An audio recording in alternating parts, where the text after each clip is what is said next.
Plumes of thick smoke billow into the air, engulfing the city of Tamrin as its wooden piers burn. Arrows dart through the chaotic streets as its remaining defenders valiantly hold off a horde of monstrous creatures. 2 individuals command either side of this conflict. On the defense, a human man with graying brown hair and a scarred face desperately calls for a slow retreat into the distant Fangwood forest. On the offense, a stoic hobgoblin woman wearing a red scaled cloak over a set of brilliant elven chain armor shouts to continue the charge. The battle was doomed from the start. Forest Marshal Westlin Gavrick foresaw this grim reality and swiftly took control, saving countless lives. Tamrin could be recaptured and rebuilt. The resilient people of Nirmathos had done so before, but this time felt different. It was not a mere territorial raid by Multhune.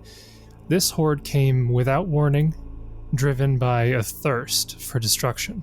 General Azersi steps forward, gazing upon Tamrin's devastated main street. Her commanders had suffered repeated setbacks in previous encounters with a small group of formidable individuals. Some reports dared to call them heroes, but as she surveyed the battle, none emerged to challenge her. As the defenders flee, the Ironfang Legion sweeps through, ransacking everything in sight. The fires multiply, turning the air gray with smog. Azersi detects movement from the corner of her eye. With lightning speed, she draws her falcata and spins around to strike down the threat. She comes face to face with a young half-elven girl dressed in the green garb of the Chirnisardo Rangers. A new recruit, no doubt, barely of age by human standards. Fear fills the girl's eyes, her will to fight shattered. Bracing for the blow, she shrieks and clenches her eyes shut. Yet, before Azersi's blade falls, a searing pain flares in her abdomen. The scene flashes to an empty, snow-covered field, stained red with the blood and viscera of countless hobgoblins. In the distance, a few survivors flee in disarray, leaving behind the final bastion of resistance that was Grimstone Keep.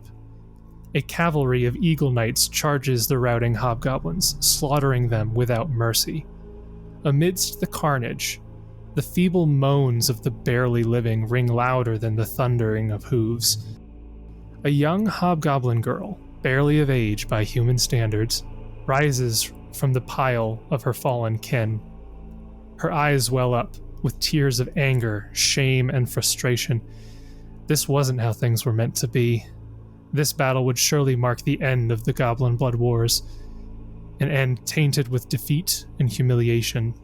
The girl hobbles away from the battlefield, but soon hears heavy footfalls behind her. A man, clad in the sinister black armor of the Hell Knights, charges at her, long spear in hand. Their eyes meet. She but a small, wounded hobgoblin girl, and he a towering figure twice her size. He does not hesitate to thrust out the long spear, skewering the girl through her abdomen. Azza cries out in pain, collapsing to the ground. The man stands over her with a grimace. At first, it's a look of shame, but it soon contorts into an expression of hatred and anger.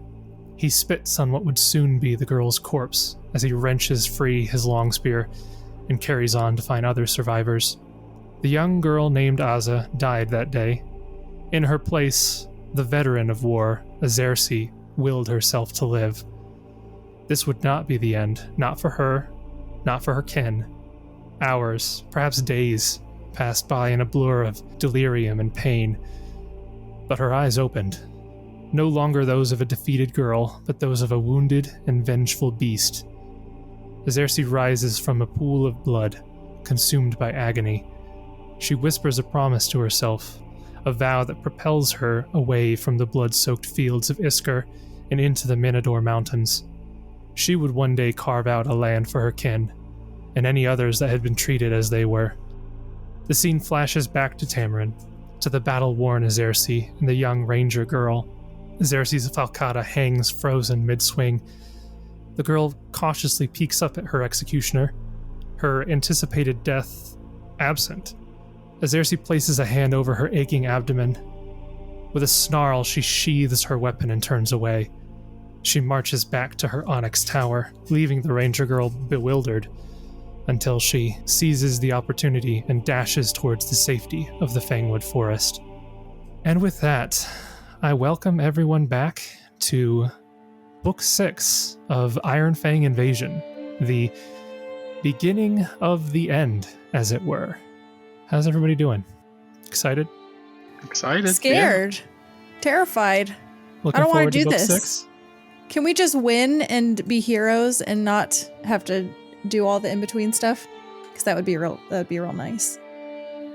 That would be the most anticlimactic way to do this book, I'm sure. Terrified because I have to ask if we did or did not already roll for HP. We did not. Nope. And we will get to that here in a second. So next time. It's like next time. Next time. When we left off, we had finished up Book 5. We started Book 5, quick recap, we started Book 5 in Kragadan. You guys had basically found out quite a bit of lore info after defeating the dead Medusa ghost spymaster of the Ironfang Legion. And you had spoken with Carberton Lightbrand. He was helping you look into this ancient dwarven artifact called the Onyx Key. And he had located a piece of it, a sardonic shard, which was kind of like the control rod that he described of this artifact. And he located it in the Fangwood forest briefly before it just disappeared. And then he went on to explain about the blight, the dark blight, and how it kind of shields the forest from divinations and other magical effects like teleportation. You all prepared yourselves, traveled into the Fangwood, deep into the blighted parts, and a series of difficult encounters with dragons and jub birds and some blighted fae with lots of negative levels going on and poison and disease and lots of bad stuff going on in Book 5 there. But at the very end, you managed to endure your way through to meet Arlantia, the usurper of the Fangwood, as it were, the fae that created the link between the material plane and the realm of the demon lord Sith Besug. And you managed to defeat her and free Genduin, the earth goddess, who then took her Dryad Song artifact and severed the connection with Sith Besug. And we pretty much ended Book 5 with you guys having cleared out that tree, Arlantia's tree, being teleported back up to the surface. And Genduin had said that you are free to stay in the Fangwood while she goes about her business. And at the very end, I had informed you all that you would level up to level 16, I believe we are. So let's talk about level 16 for everybody. We'll go one by one. What I'll have you do is I'll just go in order here, and we'll have you roll your HP and then give a little bit of info about what cool stuff you got at level 16. So first person I've got here is Kieran. So go ahead and roll your HP, Kieran. I'm so sad about this because I'm cutting my hit dice in half. It's really sad. Yeah, going from that D12 down to a D6. But I think now I can just roll my hit points button. And I rolled a 5 on a D6. On the die. That's what you want for a D6. I will take that. And with that roll, I have crested 200 hit points. Wow. I am currently at 201 hit points. My goodness. Wow. Yeah. Makes me feel like a very weak frontliner. What did you do for your favored class bonus and ability score increase? I'm tracking everything here in my chart. Yeah, I was waiting on favored class bonus to see what I rolled for hit points because I figured if I rolled poorly, I would put it into hit points, but I think it'll be too complicated trying to figure out another spell to take, so I'll just put it into hit points and get 202 hit points. All right. First time with a favored class bonus in 10 levels. Yeah. And what did you put your ability score increase? I'm seeing that you did at level 4 you did strength, and level 8 you did dex, at level 12 you did charisma. Are you going to do something totally new this time as well and have a different ability score increase for every level every time? No, because I only had one with an odd, and it was charisma, so I put that into charisma to get that to a 22. Gotcha. Ugh. Yeah, nice. So Very good. my stats are pretty cooking a lot. That's not a great phrase, but Well, I you know, don't know where I was Two in going. the bush is worth a hand in the a phrase in the hand is worth 2 in the mouth. So. two in the mouth. So You know I have what no they say idea. about cooking with sauteed onions? my, It's a my lot like brain making a mistake.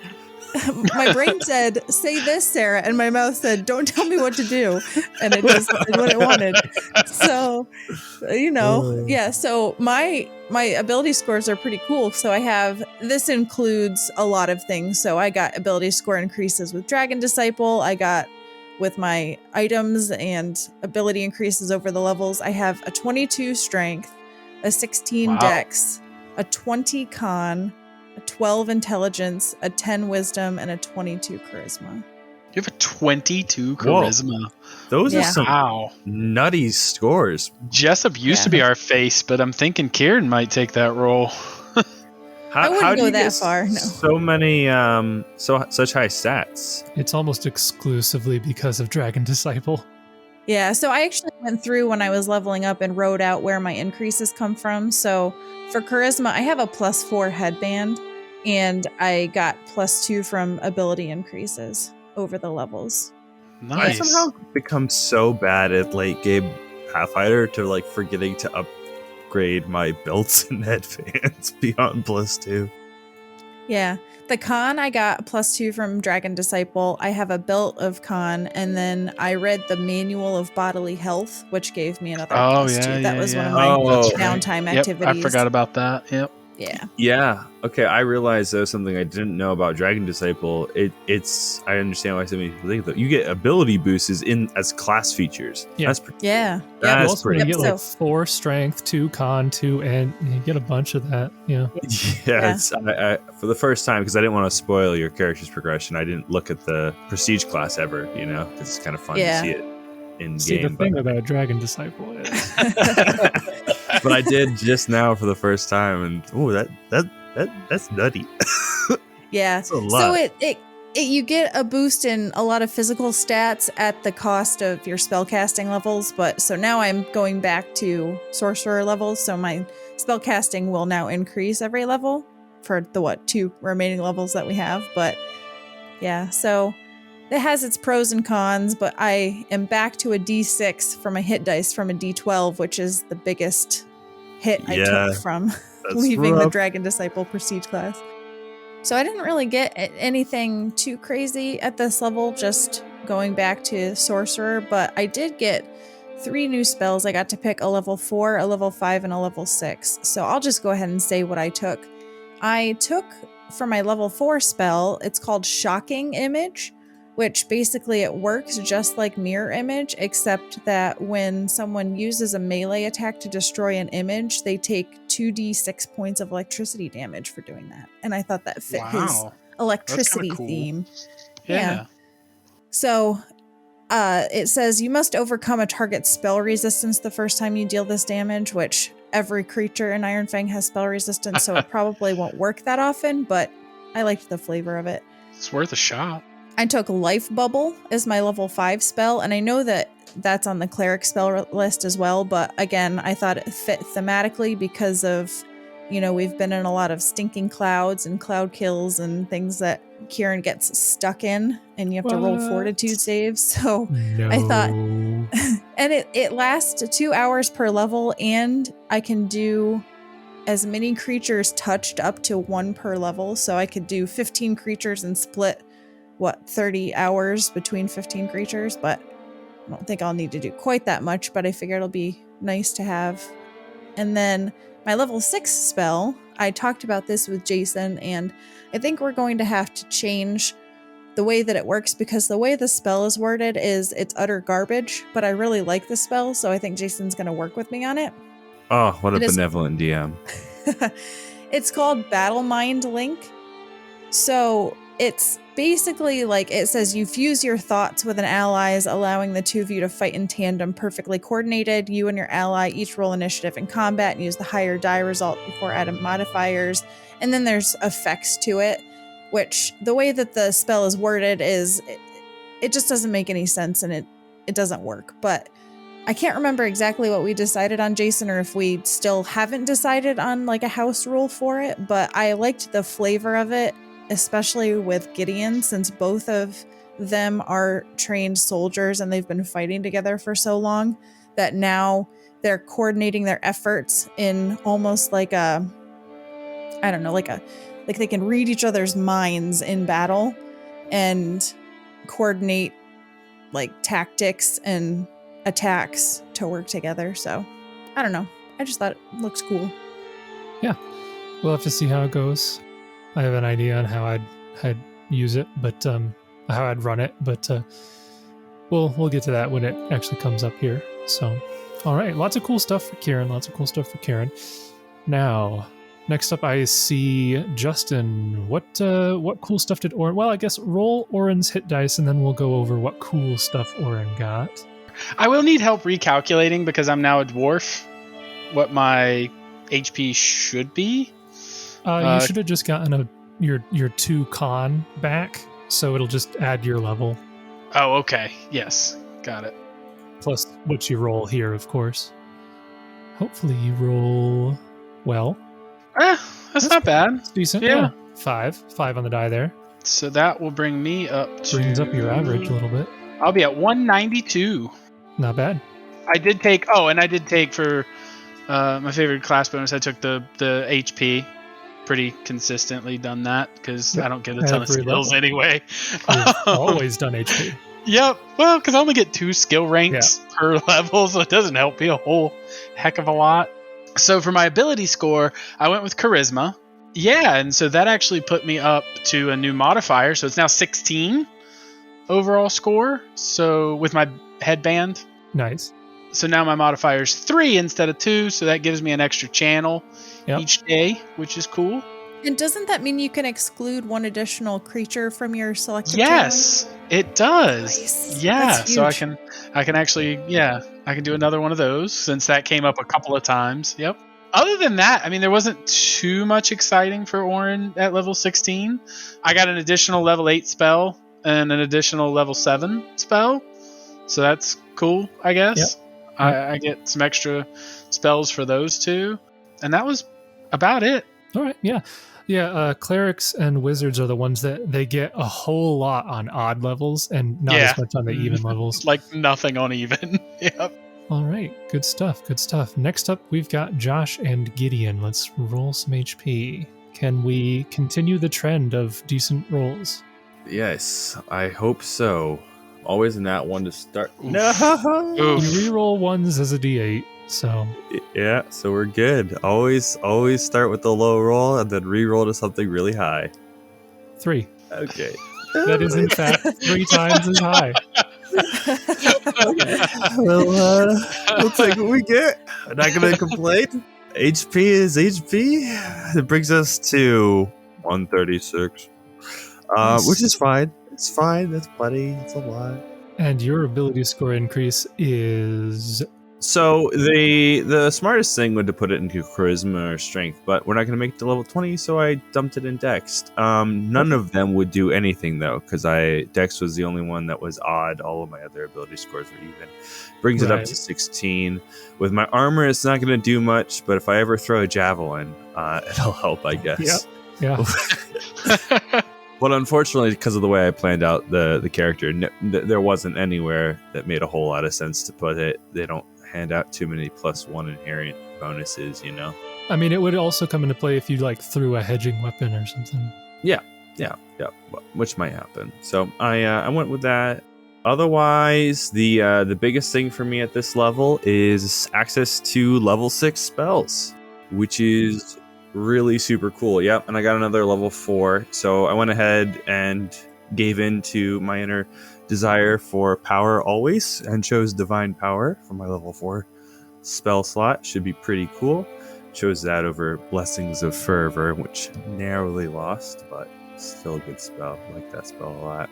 And then for my level 6 ones, I picked up Heal, which I think is just awesome for endurance. And also, if Oran ever gets in a dicey situation, I can now help out. And even further, I picked Inspiring Recovery, which works a lot like Breath of Life, but a little bit better. So, wow, stay in your lane. I tell you. Well, I just felt like, what if Oran goes down and we could use some Breath of Lives? Well, that's true.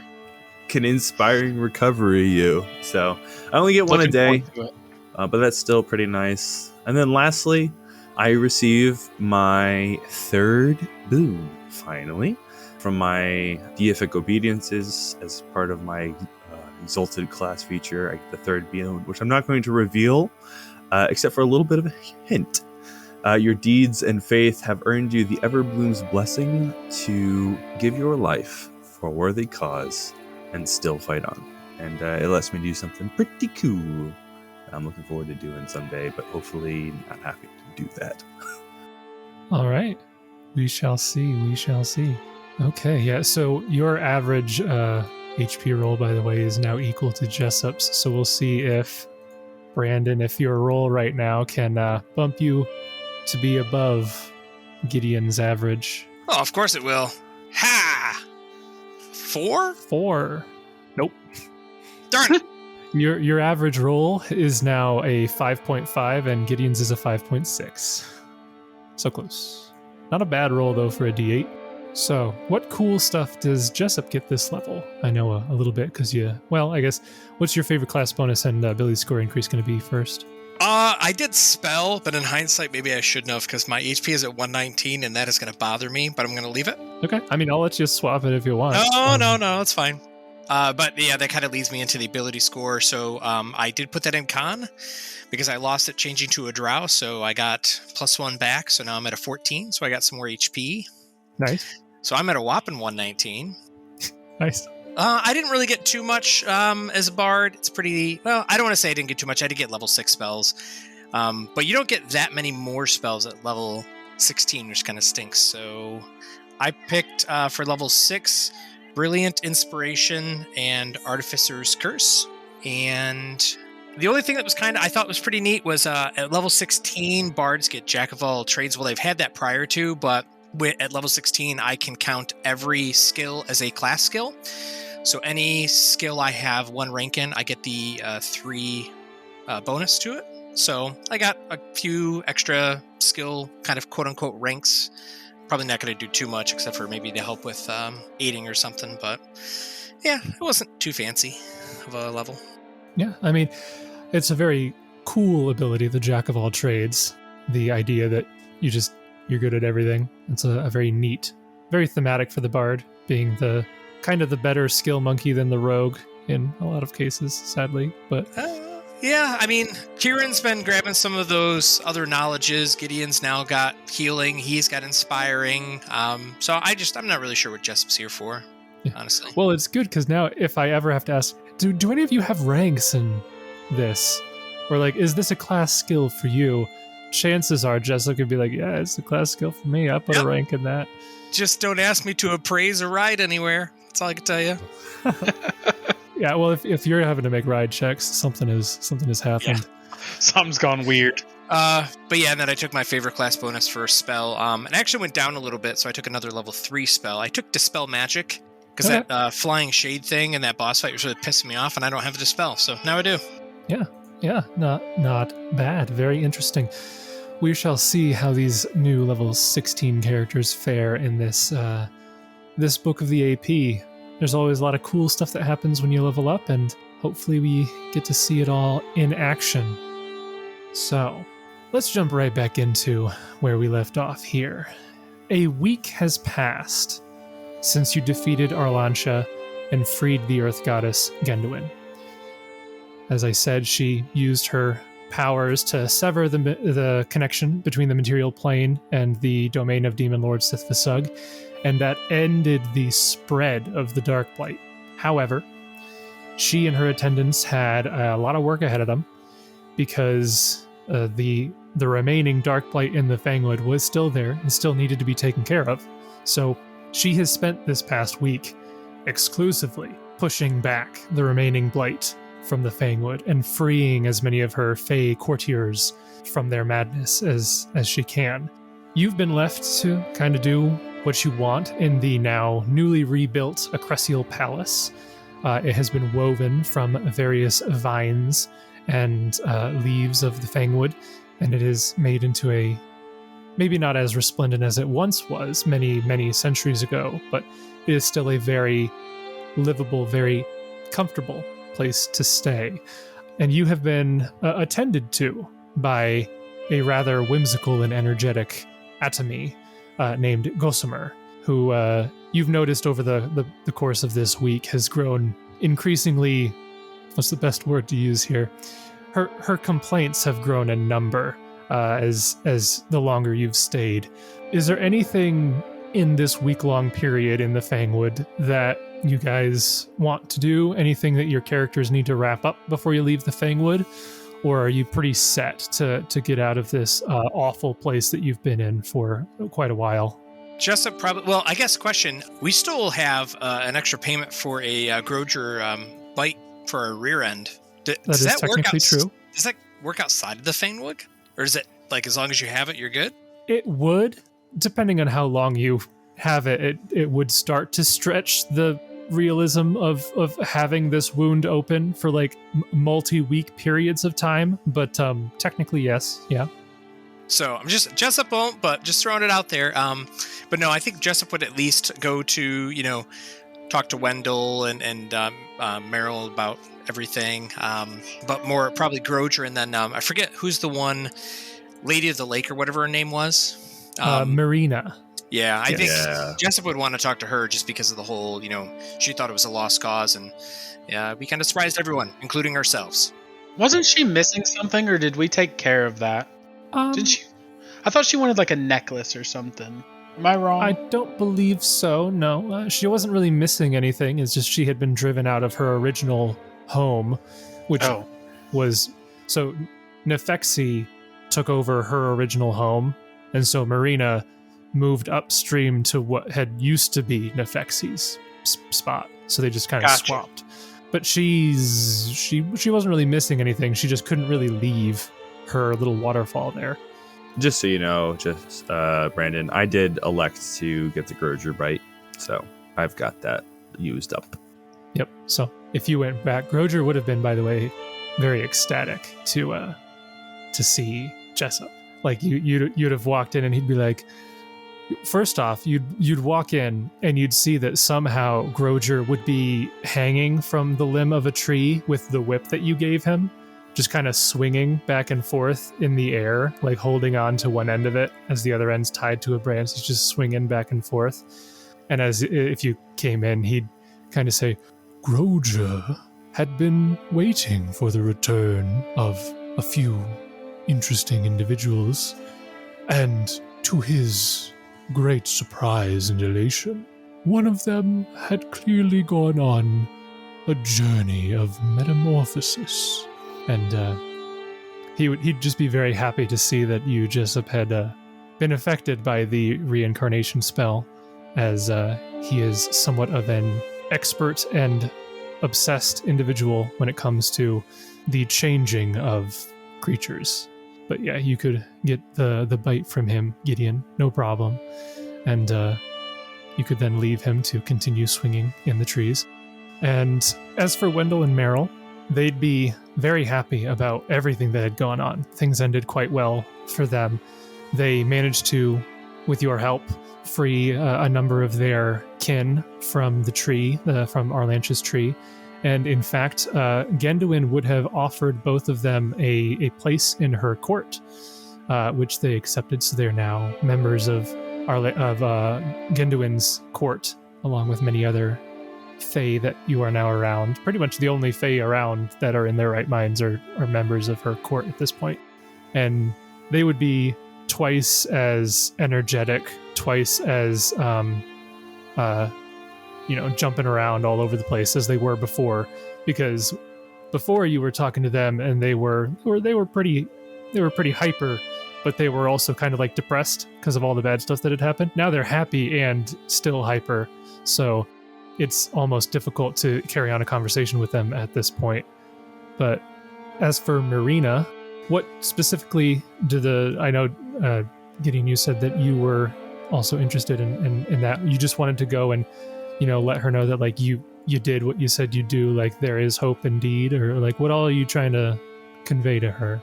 Well, exactly that. If you remember, on his way out, he had left her with an assuring rose, which he said that they'd win by the end of that before it even decayed. So I believe, if I'm not mistaken, he did. So that's pretty cool. And he'll basically he's not pushy at all, but he is humble in the way that he returns. It's not like he's looking for like, look at this cool thing we did. He projects all of their success to the gods he venerates, and kind of just, lets her know that you shouldn't ever give up hope, even when all looks really dark and lost. There's always a reason to continue to believe that good will win. Yeah, you could go there and mention all that to her. She would, at first, she'd be kind of shocked, like surprised, like almost in disbelief at that. But with Gossamer flying around your head, attending to you, that alone is proof that you did indeed free all of those, the Fae that served Genduin. And you can see that there's a great deal of emotion that wells up in her. And she actually, you recall that she was very frightened the first time you met her, because while the blight couldn't corrupt her while she was in the water, because it only really spread through the plants, she was very paranoid about getting close to the edge of the water, thinking that the blight would get her. But this time she actually comes within a few feet of the shore and asks you to step forward, and she just kind of like embraces you in a hug, and she's like just not breaking down, but you can tell that there's centuries of stress and anxiety that just seem to disappear in a moment. And you can see that she does still have the rose that you gave her kind of in her hair a little bit. And she is ever grateful for what you've done. Yeah, and he, again, will just push all gratitude towards Milani and reiterate a message of hope. And but he'll acknowledge the pain that she's had up until now, because obviously he wants to validate her feelings, and it must have been miserable watching the blight take place and seeing all of friends, families, acquaintances, nature itself around you just corrupt. And then had it continued, the end would have been isolation for her forever. So he's glad, after he realizes that, to have spared her from that fate. Yeah, it's actually very interesting when you think about it, because Gideon's kind of had a theme of sort of like freedom and liberty and breaking people out of chains, and she wasn't like enslaved or anything, but in a sense he did, free her from a prison. Well, and I think that's one of the themes at play with the internal struggle with Gideon through this event and others, is the other ways that people trap themselves, because it kind of runs in tandem with his thinking on the Nirmathi people. Like, their mindset will keep them in this eternal struggle, and so sometimes our wars can't be just so easily fought, the enemy, and defeated. Sometimes it's circumstance and systems that go beyond people and go beyond his strength to change alone. And so it's another reaffirmation of his faith and the fact that he's got to rededicate his devotion to Milani and free people in all the ways that they might be trapped or prisoners.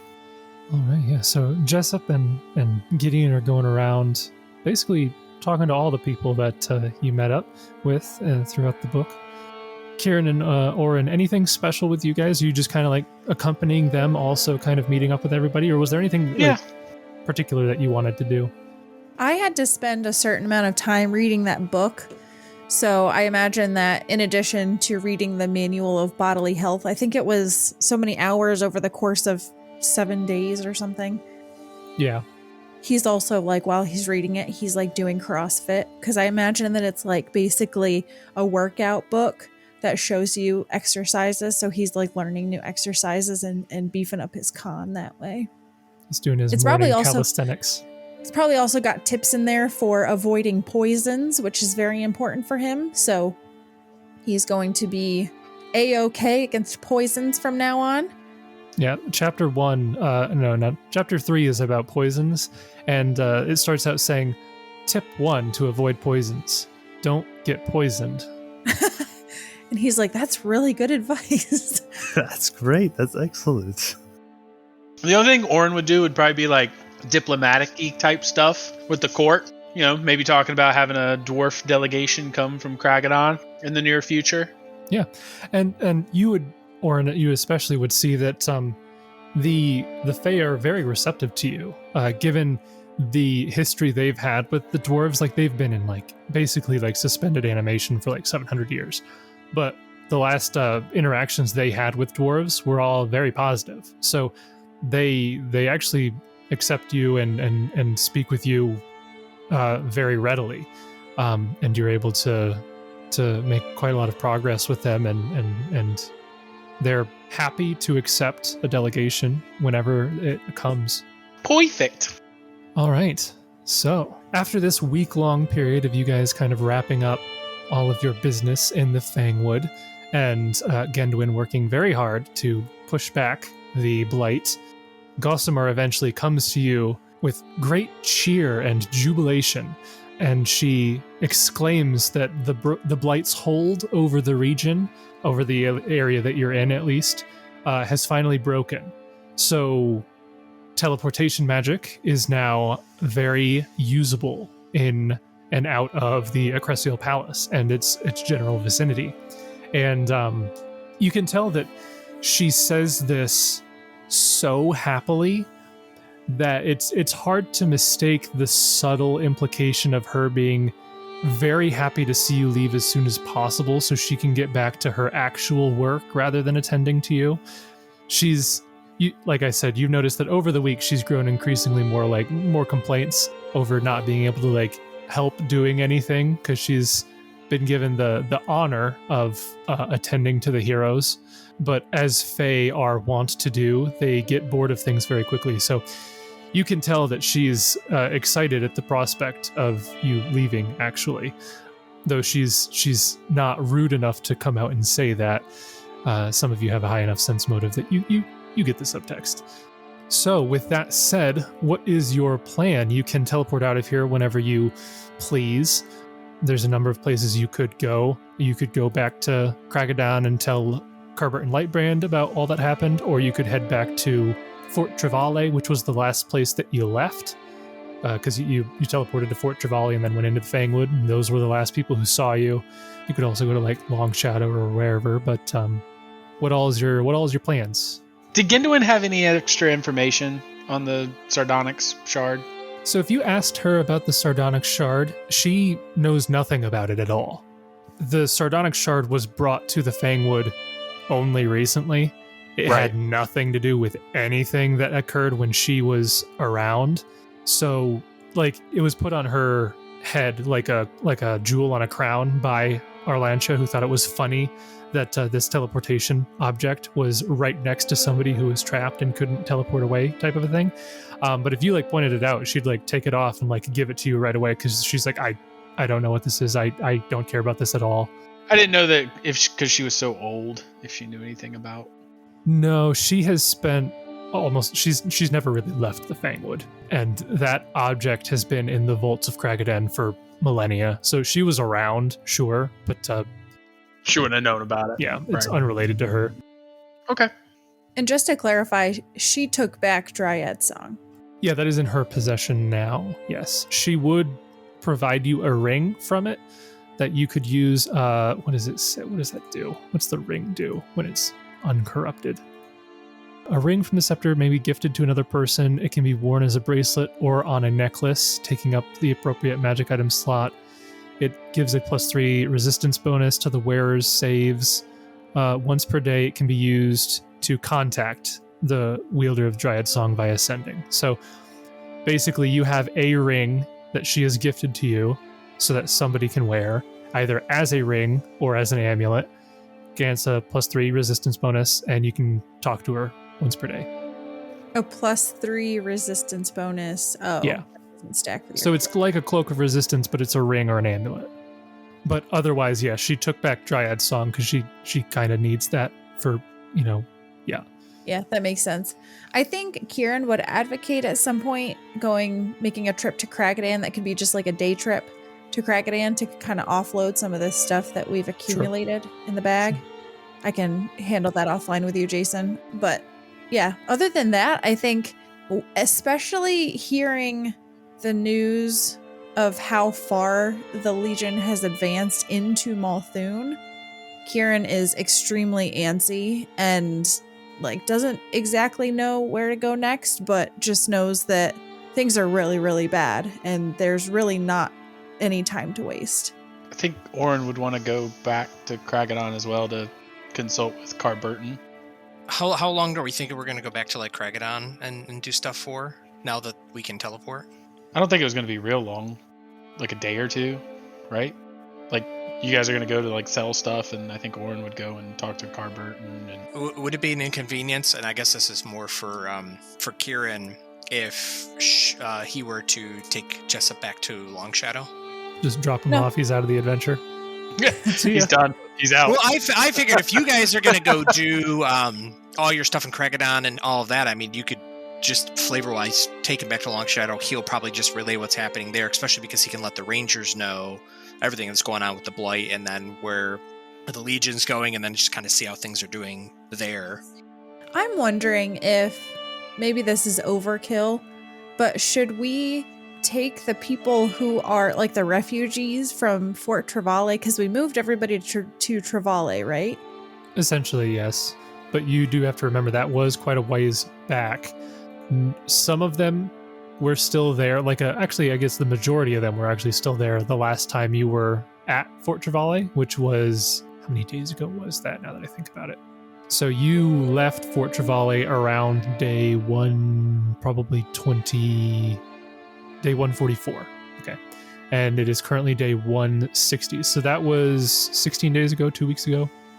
If I recall correctly, though, didn't we get information that some of them were already relocating or moving? They were in the process. Yeah. They were heading to Long Shadow, right?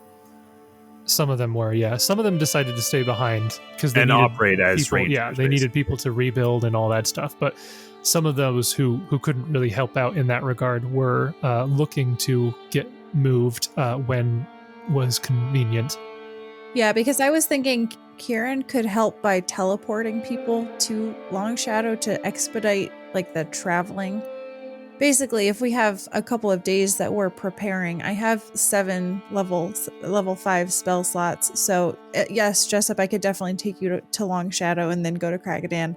And then also if there's any other movement of people, I can take 4 other people with me. So sounds to me like 7 opportunities for fun things to happen. Well, Yeah. I was going to say, despite conventional wisdom saying this is a bad idea, I think it's a good time to divide and conquer a little bit and split the party. I like the idea of Gideon going off with Jessup, since Jessup is kind of a leader among the Tyrannosaurus Rangers, and Gideon is at the very least a respected soldier. I think he would like to be involved in the logistics and understanding, intelligence gathering, basically, as far as what's the state of the war, where are enemy lines, what supply lines have or haven't been cut, what are our numbers, that sort of thing. While Kieran and Oran could do some reconnecting with some of my relatives and such in Kragadan, and then could also organize the logistics and quartermastering of our gear and inventory, basically. Okay. From the GM's point of view, my suggested course of action, just so that this occurs, all these different points occur in the, I guess, most convenient of ways, would be to have you guys teleport to Long Shadow to drop off Gideon and Jessup, and then have Kieran and Oran jump over to Kragadan.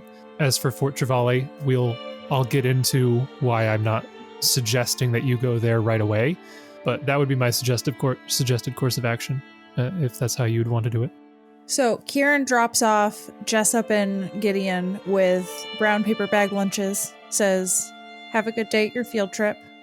Your dad and I will be back at the end of the day to pick you up. Stay out of trouble. But yeah, I think that's a good idea. So I can use one spell to go to Long Shadow, one spell to go to Kragadan, and then a spell to go back to Long Shadow. So that's 3 slots in like a day. Yep. So that's 3 D100s. Yeah, we can roll them just for fun. You're pretty much familiar with all these locations, so. I tell you what, though, teleport really does just change stories. Even in this game, this campaign, where I didn't think it was going to matter that much. Well, now it does. You go to teleport to Kragadan, you end up in Yanderhof. Yeah, right. That would boy. suck. So you're saying I'm very familiar or studied carefully? Very familiar is a place that you have been very often. You spent a long time in both places, so yeah, good enough. I feel at home, but once they know I'm from Multhune, do they think I'm welcome there? Nobody at Long Shadow knows I'm from Multhune. Jessup does. Yeah, I mean like the people in Long Shadow. Oh. Oh yeah, Jessup looks like a drow now. That's gonna be funny. Oh yeah, crap. Jessup the drow. Well, that's awkward. I totally forgot. That's really funny. Ah. Oh yeah, don't worry. I'm totally aligned with this normal dark You're elf gonna think I'm dude. Rizrin. Wouldn't you just over there? Yeah, imagine. Can we roleplay that out with Rizzarin being like, the heck, Dad? All right, anyway, let me get my rolls out of the way and then we can do whatever we want to do. So, first D100 to go to Long Shadow is a 73. Good. D100 to go to Kragadan, 78. We're Good. trending in the wrong direction, folks. And then the last one is a 59. So We're far, all so good. So I guess that's a good point. It probably won't matter too much, but just so I don't startle anybody, before Kieran teleports, I will cast Alter Self on Jessup with the Meta Magic Rod of Lesser Extend. So I will look human because I'm going to consume one of Kieran's beard hairs that he provided. Okay. So I'm just going to look like a generic NPC with Gideon until I can explain to people when I dismiss the spell not to be afraid. Yeah. One thing you would notice is, like, as soon as you guys teleport to Long Shadow, it's like the middle of the day. Your eyes just like, because I think you have like blindness now as a drow. Is that correct, light sensitivity. Light sensitivity. So the moment you like pop back into existence, you're no longer under the like thick canopy of the Fangwood. You're just suddenly just assaulted by this light, and that's something that you're gonna have to get used to. That you realize very quickly. Yeah. So you guys make it to Long Shadow, and then the other two teleport off onto Kragadan. We'll handle Long Shadow real quick here first. So if you guys go to the Mayor Tom, and kind of give a brief rundown, have a conversation about what all's been going on, he would relay to you. He doesn't have as much information as like Cobb would have in Trevally, but he relays to you that they've pretty much relocated most everybody who needed to be relocated from Trevally into Long Shadow, and a messenger arrived sent by Westland Gaverk for you guys specifically. But when he made it to Long Shadow, the mayor said they aren't here. They were last seen at Fort Trevally. And so the messenger was redirected to Fort Trevally, and that was not too long ago. That would have been...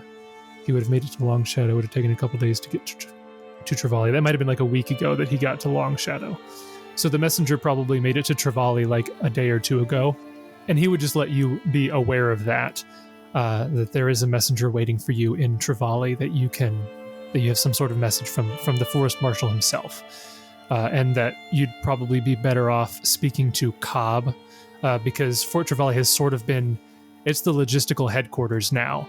Long Shadow has been kicking back up its production of armaments and mines and whatnot in the Hollow Hills to supply everybody the weapons that they need, but all of the planning and strategy has been undertaken in Fort Trevally. So that's sort of why I was suggested coming to Long Shadow first, so that you could get all the other business out of the way, so that when you all join up, you can go to Trevally and get that all together at the same time.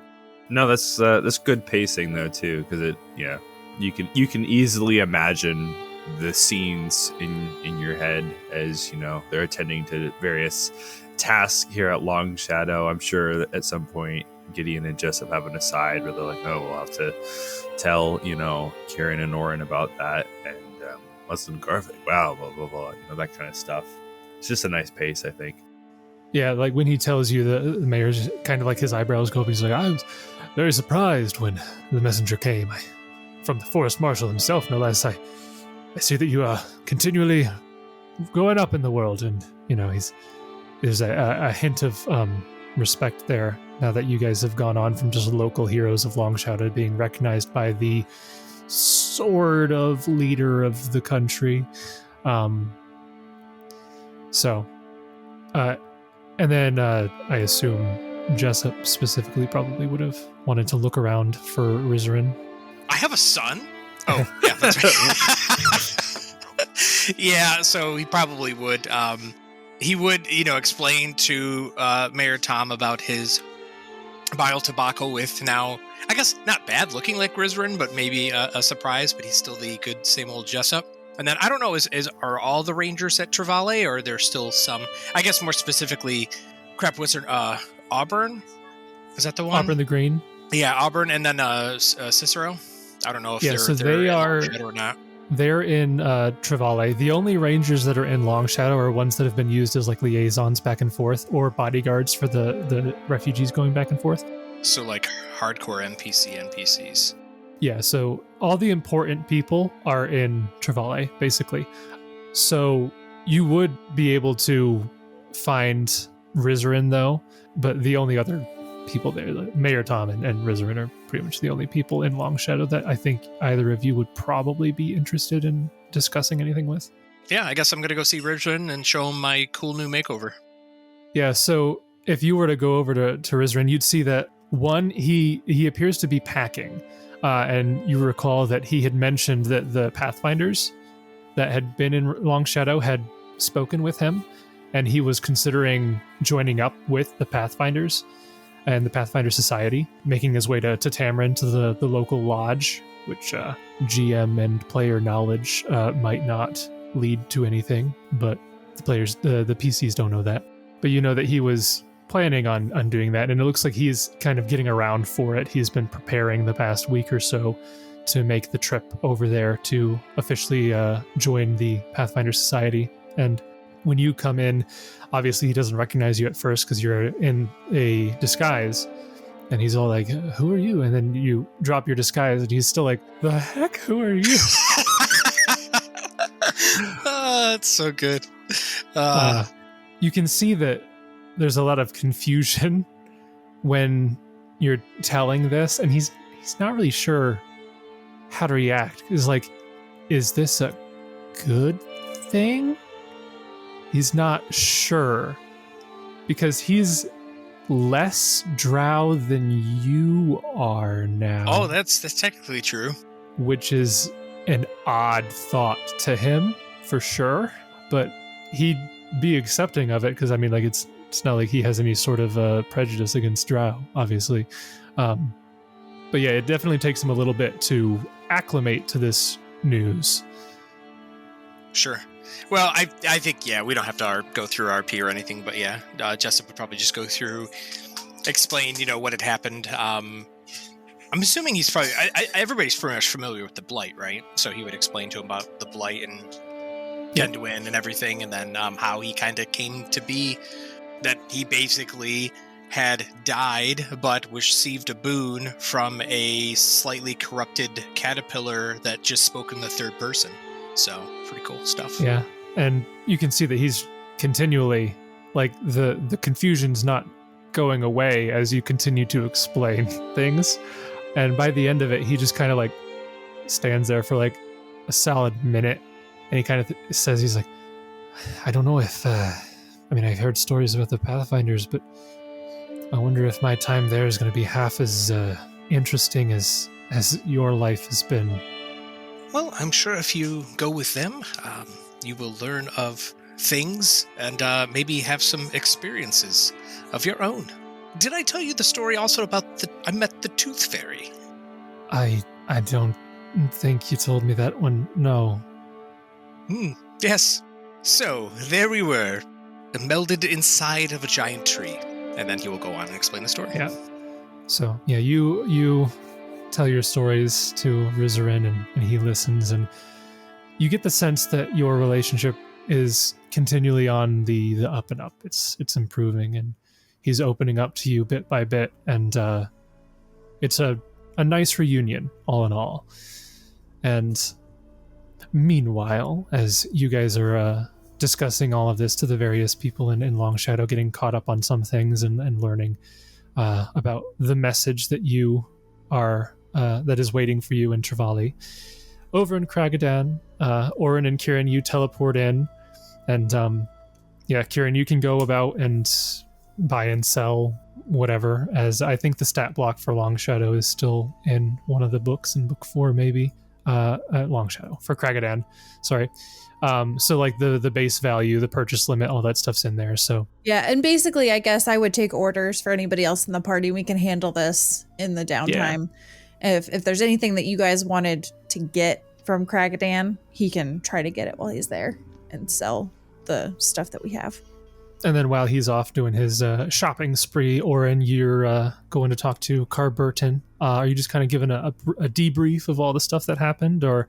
Yeah, I think I'd give him a debrief, and then maybe, if they want to report at the, what was it called? The little council. The synod, the even-handed synod. Oh, the even-handed synod, okay. Yeah, maybe give them a little report, and then let them know what's going on with the movements for the Ironfang Legion. Yeah, so you'd get there and you'd be able to get Carberton. The synod wouldn't be able to convene so quickly without notice, as all of the members are very influential within the city and they have a lot that they have to deal with. But you would at least be able to get an audience with Prince Gorm, so you could talk to Prince Gorm and Carbert and Lightbrand about what had happened, and kind of give a rundown of all that. Out of curiosity, who's carrying the Sardonyx shard, the ancient artifact that's really important? Like, where is that? So it can either be in the bag of holding, or it could be something that Oran is carrying because he's a dwarf and it is kind of a dwarven artifact. Yeah, that's fine. I thought. Yeah, Oran can carry it. That's fine. Okay. Yeah. So yeah, you'd be able to even show Carper in the artifact, and he'd be able to look it over a bit, and they'd be able to confirm what it is. It's the Sardonyx shard. They'd be able to convey all the information that I think you guys already know about it, and it's basically a control rod for the Onyx key. If you take it into to any of the Onyx towers, you can basically open up a portal back to some place. They don't really know much, but they know that at one point in time, the dwarves of Kragadan took the Sardonyx shard into the stone road itself through the towers that were created, and they wound up in some other plane, maybe, and were promptly beset by dozens of planar monsters that overran Kragadan and destroyed much of the lower part. So that's all information that you learned in book 4. You learned about the ancient history of the rampaging elementals and other monsters that came out of the stone road, and that's why it was sealed in the vault in the first place, is because they were working on it and accidentally opened that and caused havoc. So they're like, okay, none of that anymore. We're gonna seal this away so nobody gets to it. And that's where it was for millennia until Azersi came along and was like, I'll have that. Did we ever ask Carberton about the head down there? Oh, the old king? The jar guy? Yeah. You might have. And I don't remember bringing that up. Yeah. He'd be able to relay information about the old king. Nobody knows his name. His name was literally stricken from history by his own command, because if I recall correctly, he was the king that came right after Kragadan himself. So once Kragadan, the hero Kragadan, died before they made it to the surface, this guy was basically the first king of the Sky Citadel that it was then named Kragadan. And he was in a very difficult position. At that point in time, at the creation of the Sky Citadel, they had enemies from below enemies from outside because they had driven the orcs onto the surface. So they were basically enemies all over the place from the Darklands, from the surface and whatnot. So he was in a very difficult position. He sought some power, some means of creating stability for his people. And that's why he had commanded research onto the Onyx Key, which Kragadan had used in his quest for Sky to bring his people to the surface. So he had commanded that it be studied, and it was under his rule that havoc occurred, and he was also the one who commanded that it be sealed. And then nearing the end of his life, he got into... The details are kind of sparse in the historical records, but some say blood sacrifice magic of some sort. Something bad enough that he became something of a tyrant. And when his people rose up against him, he summoned a legion of Aeons to suppress them, and there was a massacre. And that massacre, upon seeing what he had just done, brought him to his senses enough that he realized that he had to step down from being king. He sealed himself in the vault, had his name stricken from the records so that no one would ever know he even existed. Like, he took the shame of being just wiped from Dwarven chronicles. And that's how he ended up there. As for how he ended up as just basically a ghost jar man, that obviously there would be no historical records because he died in the vault. And so nobody would actually know how that happened. I'll let you in just as a GM to player. Basically, what he had done in life spurned him in the eyes of whichever dwarven deity it is that governs death. I can't remember the name of it, but that dwarven deity basically cursed him to be unable to die and rejoin his ancestors. So his body slowly withered until it turned to ash, and then all that was remaining was his spirit, which ended up in the jar. So that's the story of the Nameless King. That's a Dark Souls boss. Did he ride a dragon? No. Was he really hard to defeat? Probably would have been. That is very cool. Is the god Magrim? Is that right? I believe that sounds right. That sounds familiar. I think that I've read that, so it's probably who it was, yeah. Yeah, his domain's death. Yeah. So, alright, so I don't think I remembered that you can just use the shard inside of a tower. Maybe you guys remembered that. I did not. So basically, we can take that shard to a tower. Assuming the tower's still outside of Long Shadow, there's still a tower? Yes? No, because that got destroyed at the end of the siege. Phaendar. Yeah, so you know for sure there's one at Phaendar. There was the remnants of one in Long Shadow because it got destroyed. And then there was a remnants of one in the Valley of Aloy because you guys found out that that's how the army was getting to Long Shadow. They had their army stationed in the Valley of Aloy, and then it was going through to get to Long Shadow using the two towers there. So those two are both gone. But you know there's one in Phaendar. You assume there's got to be others elsewhere, but you're not sure where they all are at this point in time. But yeah, I assume that was part of the information that you would have gleaned before. But basically, the Onyx Key has, I think it's like 8 black Onyx shards, and if you take one of those shards and drive them into the earth, they create the towers. The Onyx Key itself can create a portal to the towers from whatever other plane or dimension or whatever it is that those monsters came out of. And then the Sardonyx shard is kind of a control rod that can link towers to each other or back to the key itself. So yeah, that's the Onyx Key for Dummies summary of how that works. So essentially what you have right now is preventing the Ironfang Legion from opening portals back to the Onyx Key. Presumably they can still travel back and forth, but the stone road has to be opened from wherever this other place is. So anybody who's on the surface has just got to wait for whenever people on the other side open the door.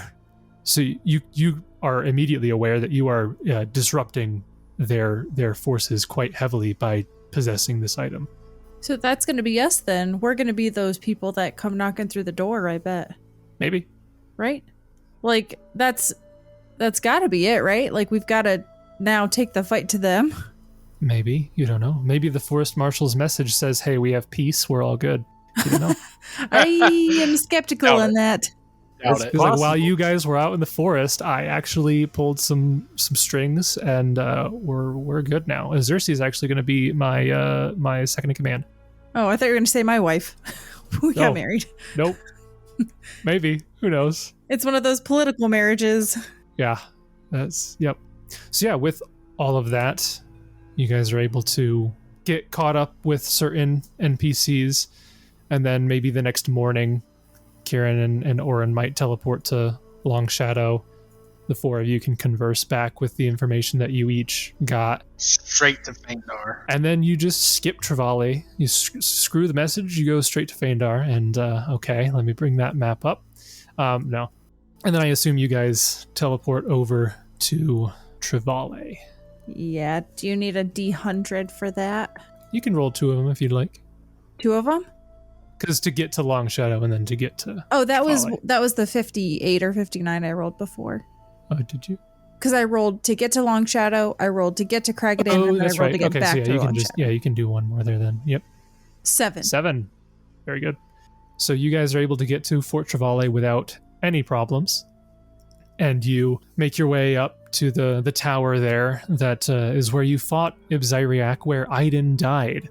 And the floor just below that battle chamber was the war room, basically.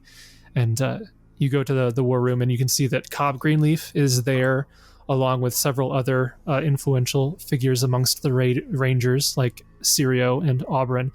And they have been kind of heading up the militia in your absence. And upon your arrival, Cobb kind of like, he cheers up and he's happy to see that you're alive. And he says, I was worried there for a bit. I didn't know how long you were going to be. It'd been 2 weeks or so since you left, and Fangwood's known for being treacherous, and I was hopeful that you'd make it back, but it's good to see you nonetheless. Without saying a word, Kieran just walks in and goes, I was Malthuni the whole time. They all draw their weapons now. No, in fact, he would have specifically told the others, like, especially don't tell Sirio that I'm from Multhune, because that guy scares me. Yeah, you just have to kill him. I mean, really, what's the big deal? Oh Yeah. no, Sirio. I don't see any has the problem. dog. I'm just going to walk in almost basically looking like a, bad guy. So, That's true. Oh, you're not redisguised? I mean, I will, but then we're going to teleport in and people are going to be like, who's that human? So, but yeah, I probably will do the same disguise.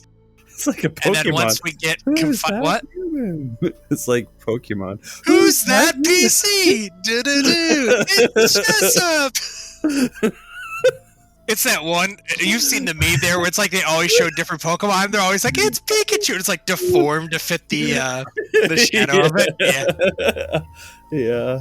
Yeah, so, yeah, Jessup, you can once again relay your explanation. You're beginning to get very good at, telling the story of how you became who you are. This is like the 3rd time you've had to tell it.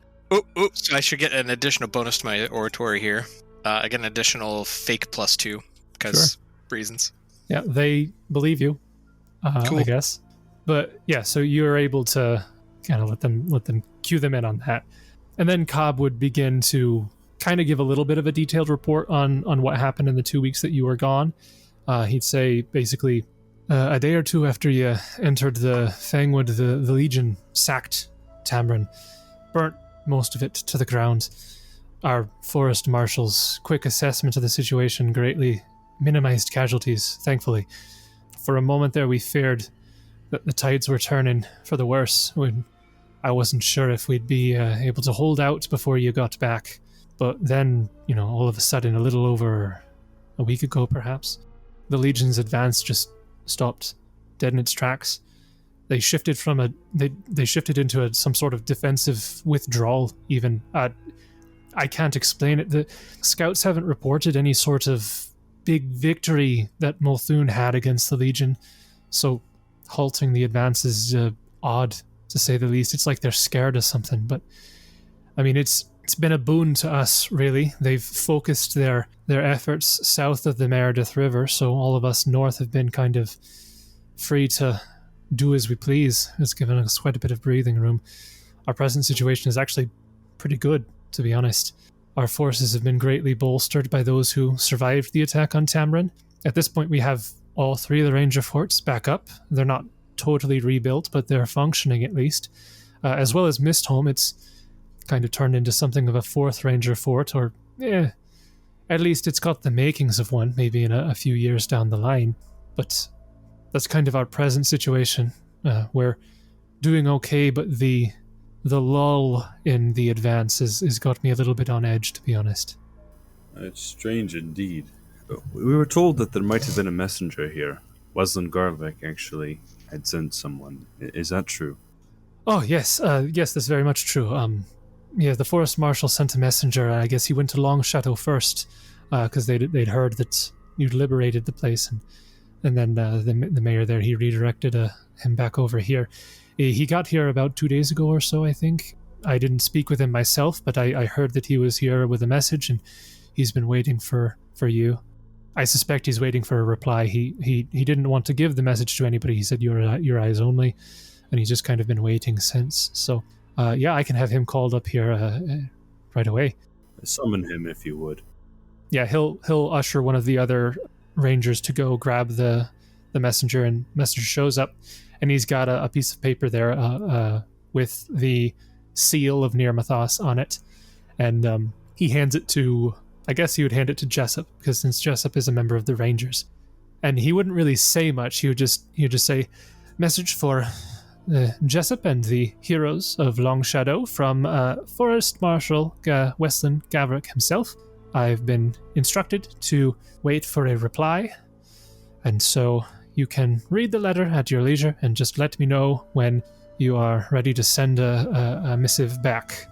And then he'll kind of give a brief bow, and he'll leave the room and let you guys get the message. And I have a handout with the message itself, so whoever wants to read it, feel free to read it.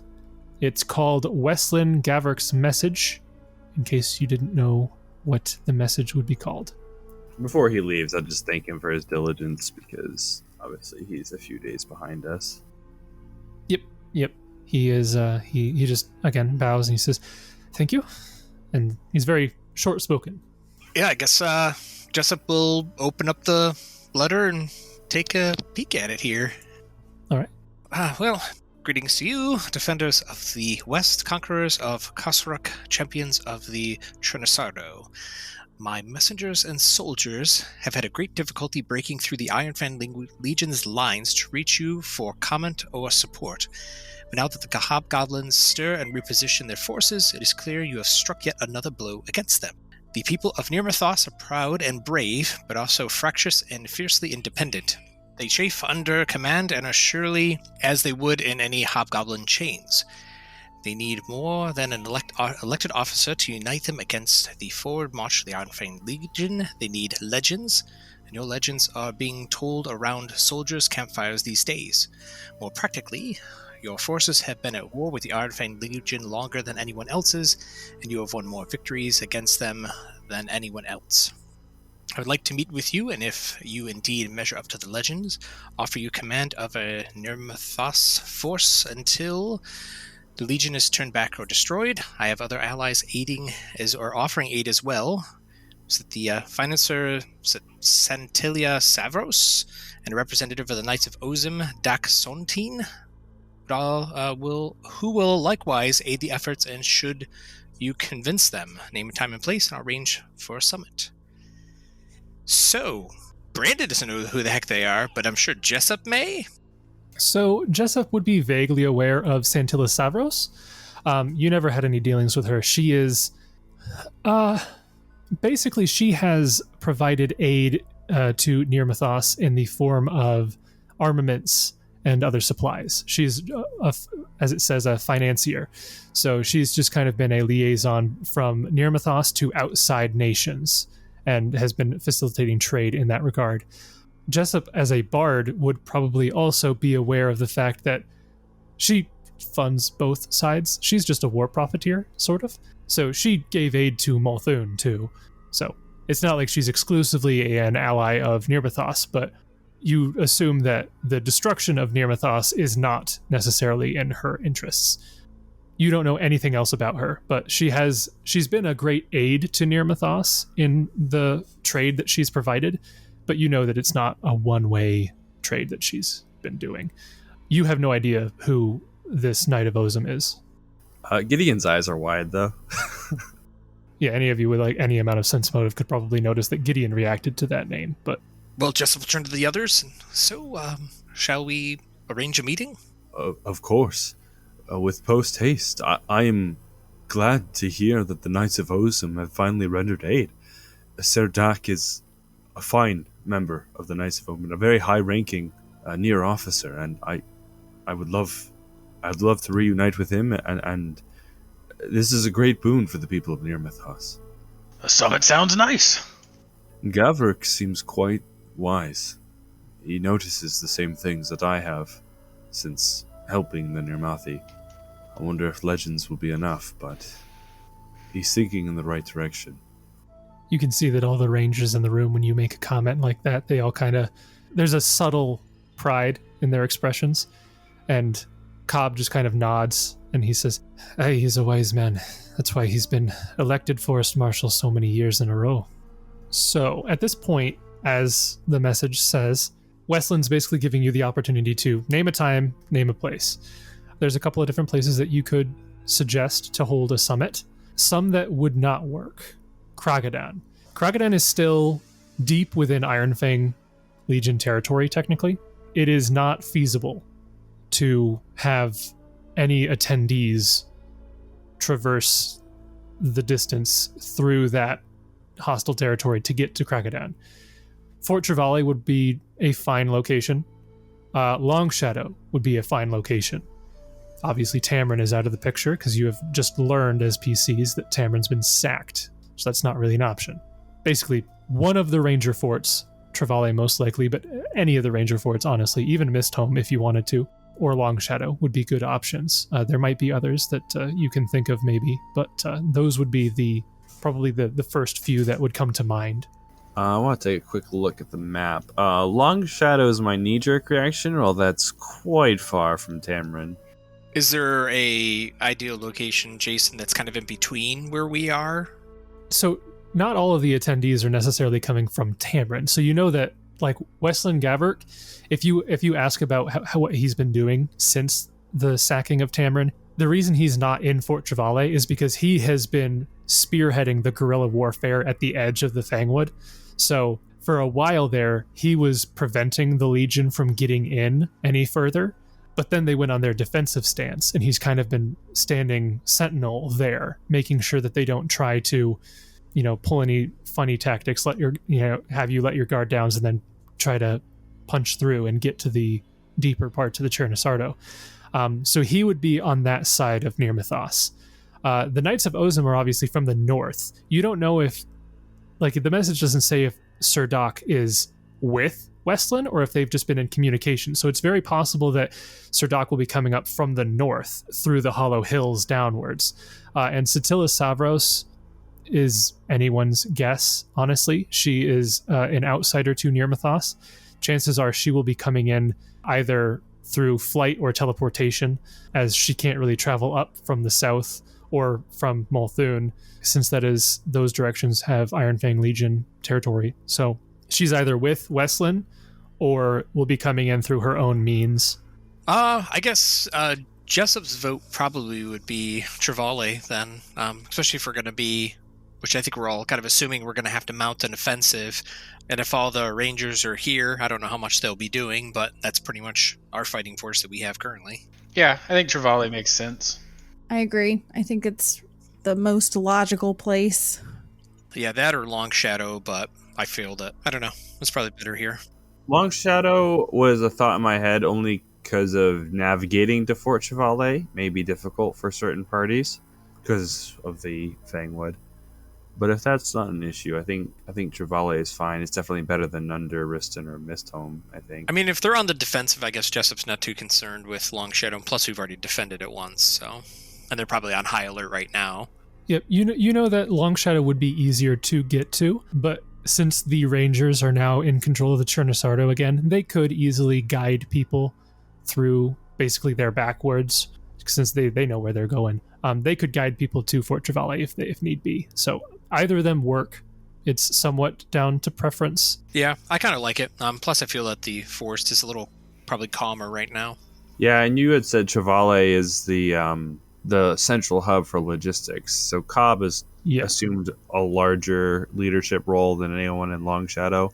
Yeah, he is the highest ranking Chernasardo ranger that remained in the Chernasardo when you guys were ending book 2.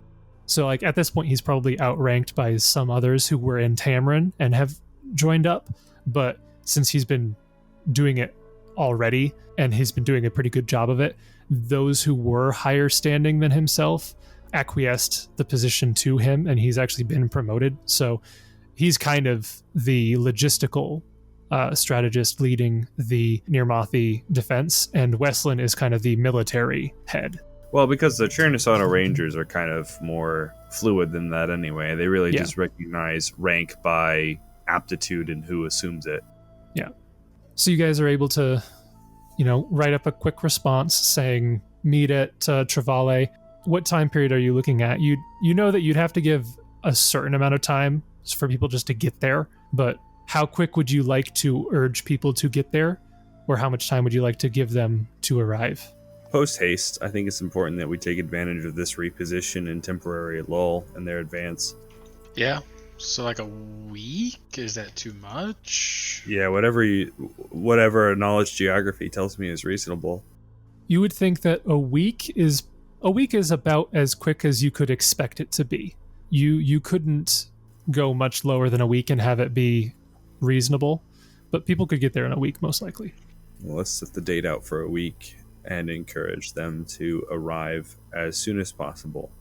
Okay, so you have set that the war summit, so to speak, will take place in Fort Travale in a week's time. And you give your response to the messenger, and the messenger quickly makes his way out of Fort Travale in the direction of, presumably, where Westlin Gavrick's camp is in the Fangwood. Is there anything during the week-long period that you guys want to go over? Again, you'd have plenty of time to go back and forth to Long Shadow and Kragadan and sell stuff if you want, but we can handle that off air. So you'd have a week if you wanted to do some super simple retraining, maybe like one thing probably is all you'd have time for at most, or anything you want to do in that week time. Just let me know. So I had been thinking for a little while of maybe trading away one of my level 4 spells for something else, but I wasn't sure if I could have found a teacher earlier or if I could find a teacher now. It requires a kind of pretty high level cleric for the spell that I want. Right. I mean, so you just need a cleric, right? I guess that's true. Oran is unfortunately I need a pretty high level cleric. Okay, all right. Unfortunately, you can't find any clerics. Yeah. along that lines, I suppose that's true. Oran could have taught me. There are no clerics. Blessing of Fervor to replace Army Across Time, if that's good. Yeah. And then otherwise, I would have been studying Hobgoblin because I took that as a rank. So interesting. I think Jessup could teach you that. Yeah. Yeah, Jessup learned Infernal, by the way, just because reasons. Nice. Cool. I really, as a person who has tried to study a language before, I don't like how simplified it is in Pathfinder. Yeah, just put a rank in it. You're good. Put a rank in it. You know it now. Yeah. If I were to house rule it, I would say you learn a language every 5 ranks. Or we could just assume that all of the languages in Galarian are very close to each other. So that they share some shared common proto inner sea region. Yeah, it's language that is the same. It's going from Spanish to Portuguese. It's no problem. Italian. I mean, let's be honest. In any sci-fi movie we've ever seen, everybody knows English. So it's all. I mean, everybody understands everybody. Yeah. All right. So, last call. Anything for that week? I don't want to cut anybody off if there was something you wanted to say. I don't think Jessup needs anything that I can think of offhand. No, I think Oran's good. Okay. So we'll kind of skip forward a week there, I guess. And over time, at varying times, they don't all show up at once, but slowly the attendees for this war summit begin to arrive. First up is obviously Westlin Gaverick. He was the first one to hear about the location, and he was the nearest. So he gets there first, and he greets you, and he arrives about 2 days before the summit is set to occur, and he is very excited to meet all of you. And he spends the next 2 days very much learning about your histories, where you come from, what brought you to help Nirmathas, and hearing your stories of what you've done up to this point.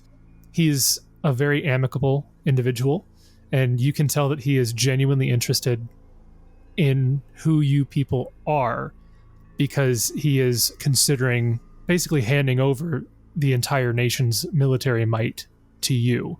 And he wants to make sure that he knows who he's giving this power to. And so he asks plenty of questions.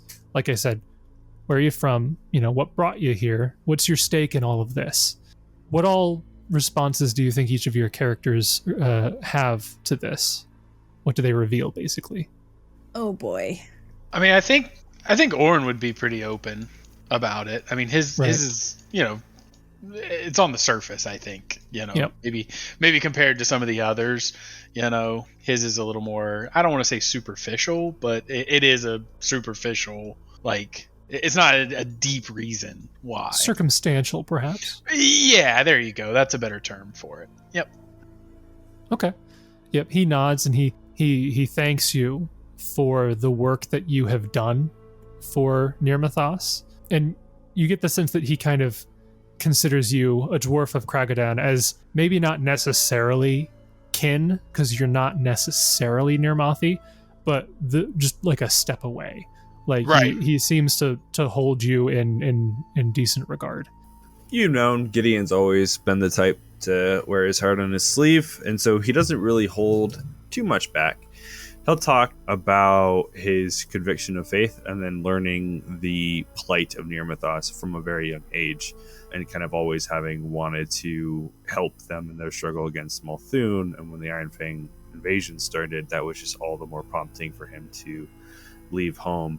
If prodded further, he would elect a little bit more information about his true ambitions, but if not, he'll keep it surface, and he'll keep it as if he's a hero from afar who just wants to do what's right and has seen the way that the Nirmathi suffer. And he'll try to establish a shared connection as far as the similar opinions he seems to infer from Gaverick about the condition and what could end it, and wanting peace more than anything. Right. Do you mention your connection to Lastwall at all? Yeah. He'll mention that he was once a knight of Ozum. Okay. Yeah, and Westland's very happy to hear that. He goes on about his conversation with Sir Doc a bit, and he mentions how he's been very happy to converse with him. It hasn't been in person. It's always been through correspondence, either magical or mundane. But he says that he has gotten a very good impression of the Knights of Ozum, and he looks forward to a mutual beneficial relationship between the two. And so your even former allegiance to their organization sets you as a trustworthy individual in his eyes. Well, Gideon will also further vouch for their character. When he starts praising them, Gideon will open up a little bit more about all that they've done for him, which really raised him, And he'll talk in glowing review of Serdak, and a few other mentions.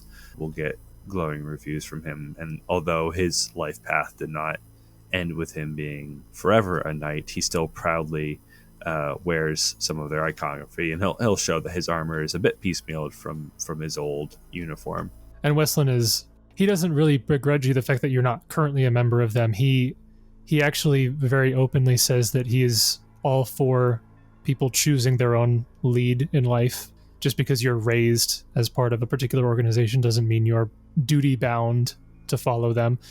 And he seems like he is perfectly happy with the fact that you have found your own route in life. And while it might not be with the Knights of Ozum, your cause is no less righteous.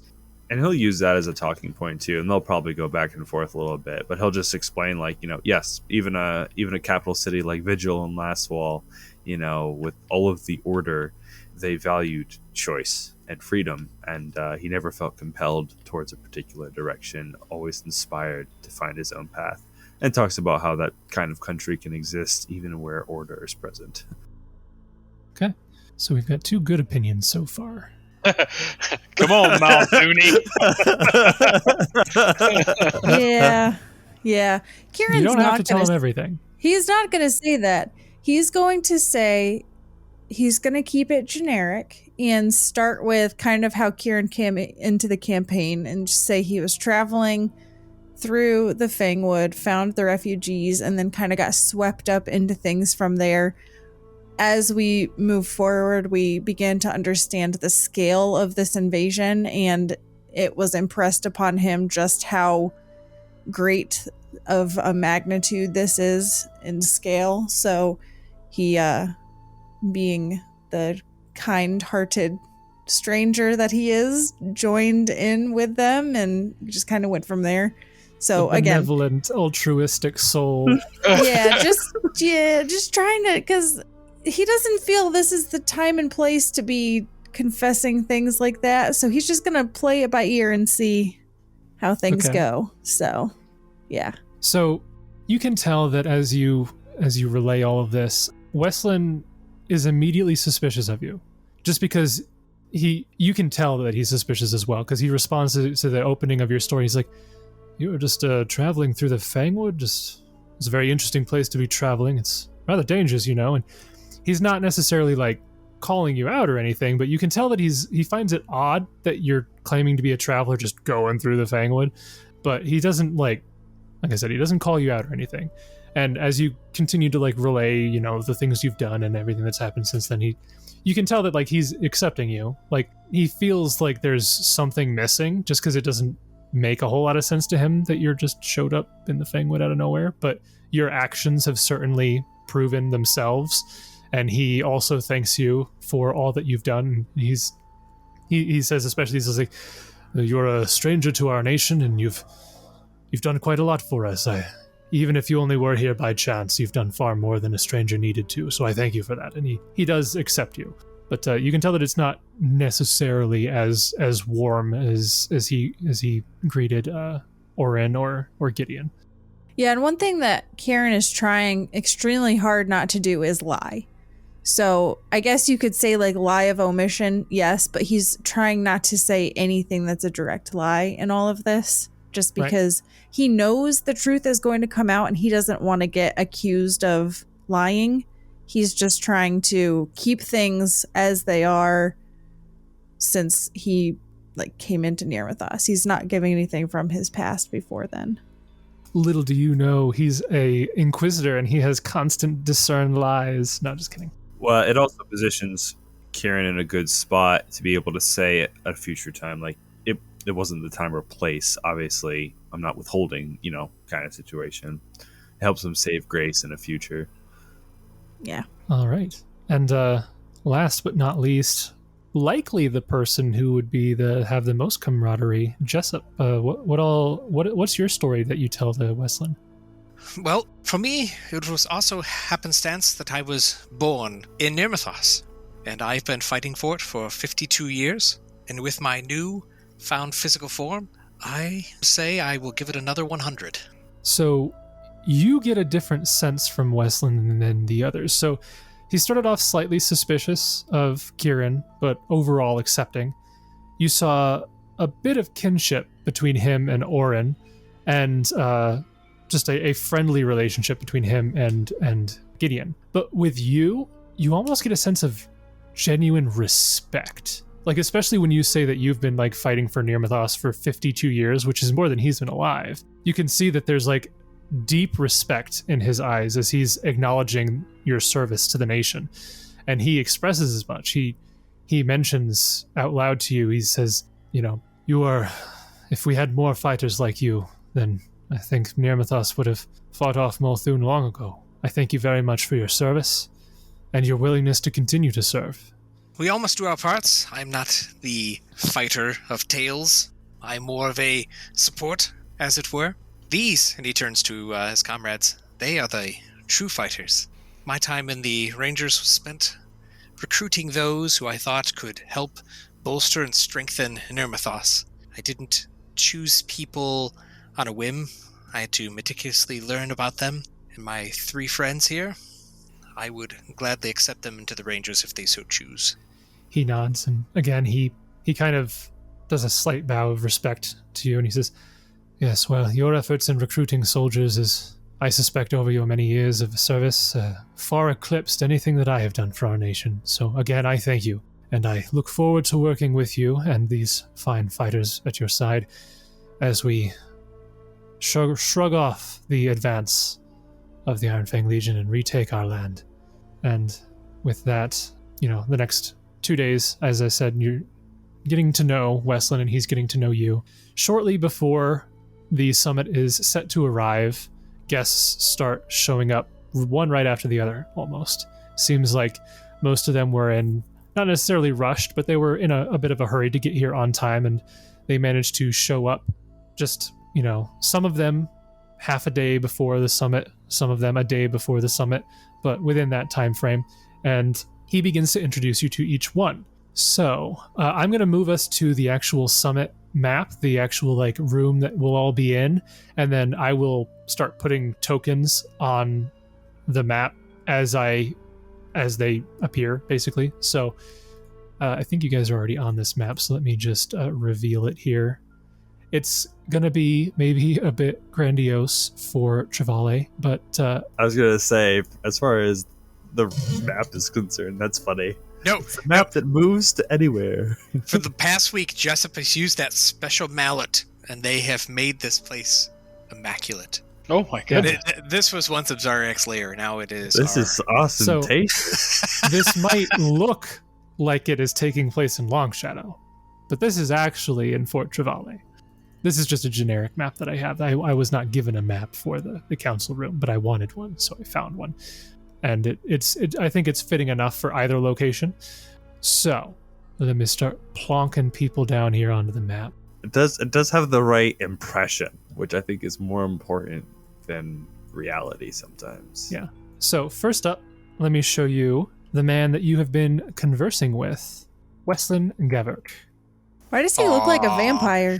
I know, I feel so bad, he totally has the villain, goatee. Yeah, and it looks like it's even been gelled.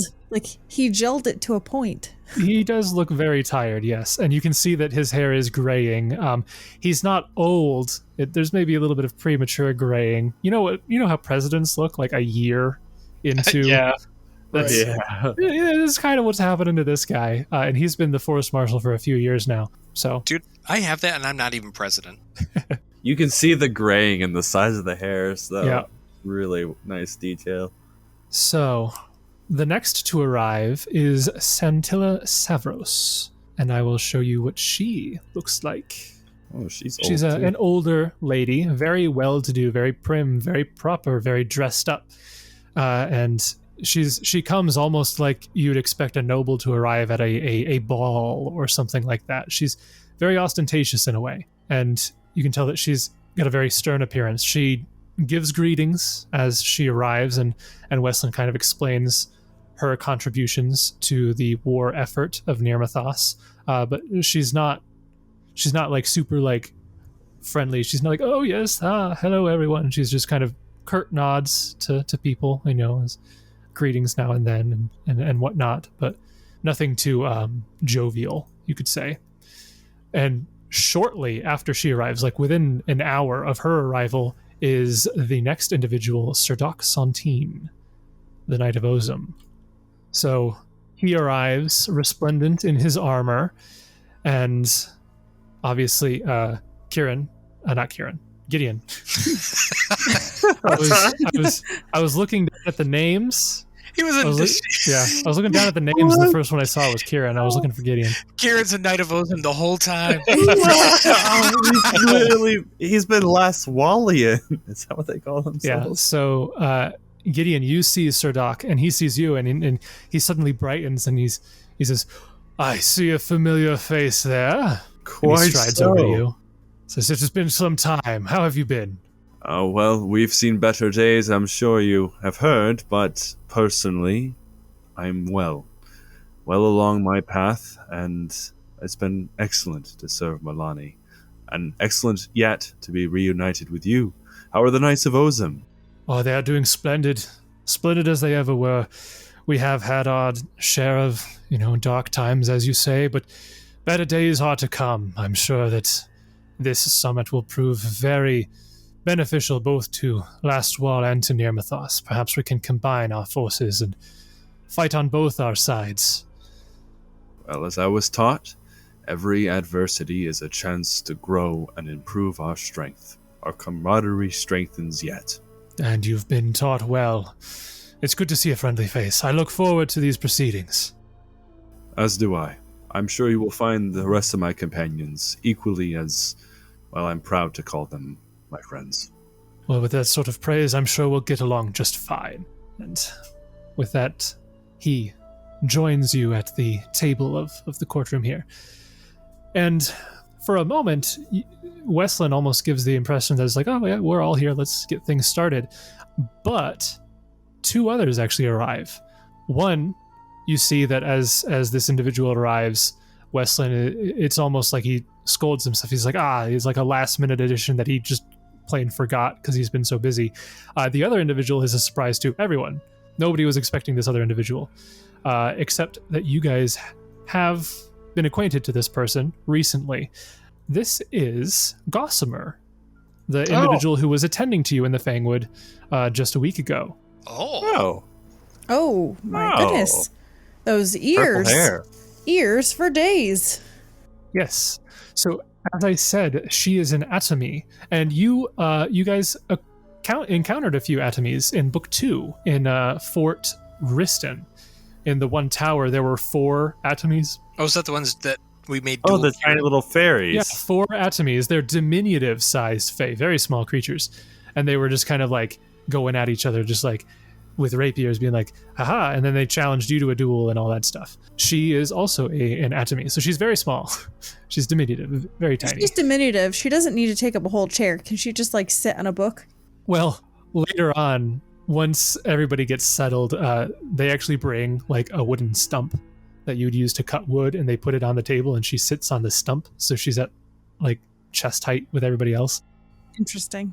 The other individual who it seems like Westland was expecting, but was like a last minute addition, like when he sent the letter to you before, he hadn't made this acquaintance yet, is a dwarf that is an emissary of Kragadan. And you can see that this individual is not as ostentatious as Santilla Savros, but still very, very well-to-do. You get the impression that this is probably a descendant of one of the noble houses of Kragadan, and he would announce himself. He would say, "My name is Obsik Shalhammer, proud son of the Shalhammer clan." And Oran, you would be aware of the Shalhammer clan. They are, in fact, a very prominent clan in Kragadan. You obviously haven't had any dealings with them yourself, but you've definitely heard of them. They are well known. And he says, yes, my friend Carberton Lightbrand made me aware that there were proceedings going on here. Something about fighting against our mutual enemy, the Ironfang Legion.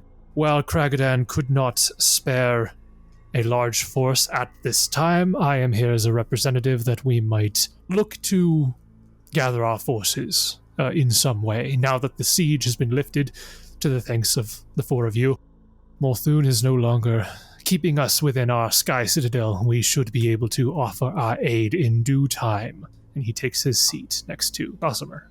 And with that, the 5 primary individuals of this summit arrive. And there are plenty of seats remaining at the table. The 4 of you can take whatever seats you would like. It's not necessarily a round table, but you're free to sit there. Nobody would begrudge you for sitting there. Westland specifically did not sit there because he offered the position of host to the 4 of you. Oh, I thought Cobb was going to... Is Cobb not in this meeting? Cobb can be in the meeting. He was not one of the ones that was originally mentioned, but I can certainly... I'm sorry, I guess I didn't realize that. I would have 1,000% have said, well, 1, he is the head of the Rangers now, right? Basically. I mean, More or less, one yeah. argue you are. More No, or less. well, I mean, by title, he is. So, I mean, plus he's been overseeing it. So I would definitely recommend he be in here to share anything as well. Sure. I appear to not have a token for Rangers anymore. I don't know what happened to that. It's not in my NPCs. But we will say that he is here. Kieran's on the Malthuni side of the table. Shame. Oh, we're playing a little bit of musical chairs. I moved over here because you were over there. Well, but I was then going to you have Cops moved in there. But then you moved over there. Fine, it doesn't matter. Oran's not even here. The bickering over seating, Centilla Savras frowns and she's like, oh, is this who I'm dealing with now? Wait, is this Cobb? No, That's me, apparently. Oran, what happened to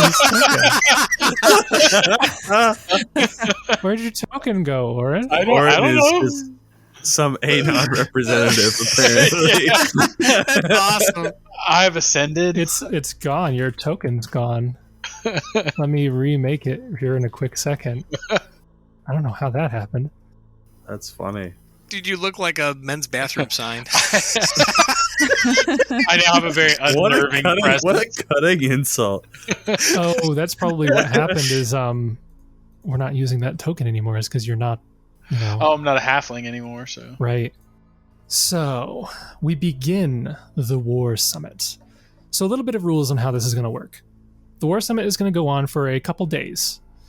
And your goal in this summit is to influence all of the attendees to provide aid. All of them are willing to assist, but basically the situation that you find yourselves in is that these individuals are all very prominent in their own right. They have a common enemy in the Ironfang Legion, but none of them want their resources squandered, and they do need to be convinced that the four of you are in fact the best people to spearhead this operation. So a lot of the proceedings are going to be pretty tedious. Each person's going to like give a representative, you know, they're going to demand like intelligence reports, ledgers, maps, witness testimonies of everything that's been going on. They're going to give promises of what they can do, and they want promises of what can be returned to them in their favor, you know, concessions and all that stuff. There's a lot of negotiation that's going to be going on, and your part here is going to be to influence everyone and convince them that you're the people that they should be backing, basically. The way this is going to take place is that every day you are going to be able to, each of you are going to be able to influence one attendee, one of these 5 attendees. You can either all join together and like aid another, or you can each influence a different person. And each NPC has a different number of times that they need to be influenced for them to be won over, so to speak. So, as I said, each of you can attempt one influence check per day. An influence check is either a bluff or a diplomacy roll to either feign agreement with their position or to just win them over. Each attendee has unique influence skills, so things other than bluff or diplomacy that you can roll, but you don't know what those are until you get to know the attendee. So basically each day, in addition to your influence check, you can roll a sense motive to try to get a sense of who this is. Like, what are their interests? What might be a particular good way to go about diplomatizing with them? So it's like, you know, is Santilla like, would an appraise be good with her? Like, that's your sense motive is basically telling you what other skills can I use besides diplomacy or bluff. So you can make that in addition to your influence check each day. A single attendee can only be influenced once per day. So you can all aid another on one person, but you can't all 4 of you try to influence the same person on the same day to get like 4 successes on the same day. You can also forego an influence check to roll what is called a discovery check. And a discovery check is similar to the sense motive before, but rather than sussing out the best way to negotiate with this person, the discovery check is specifically their personal interests.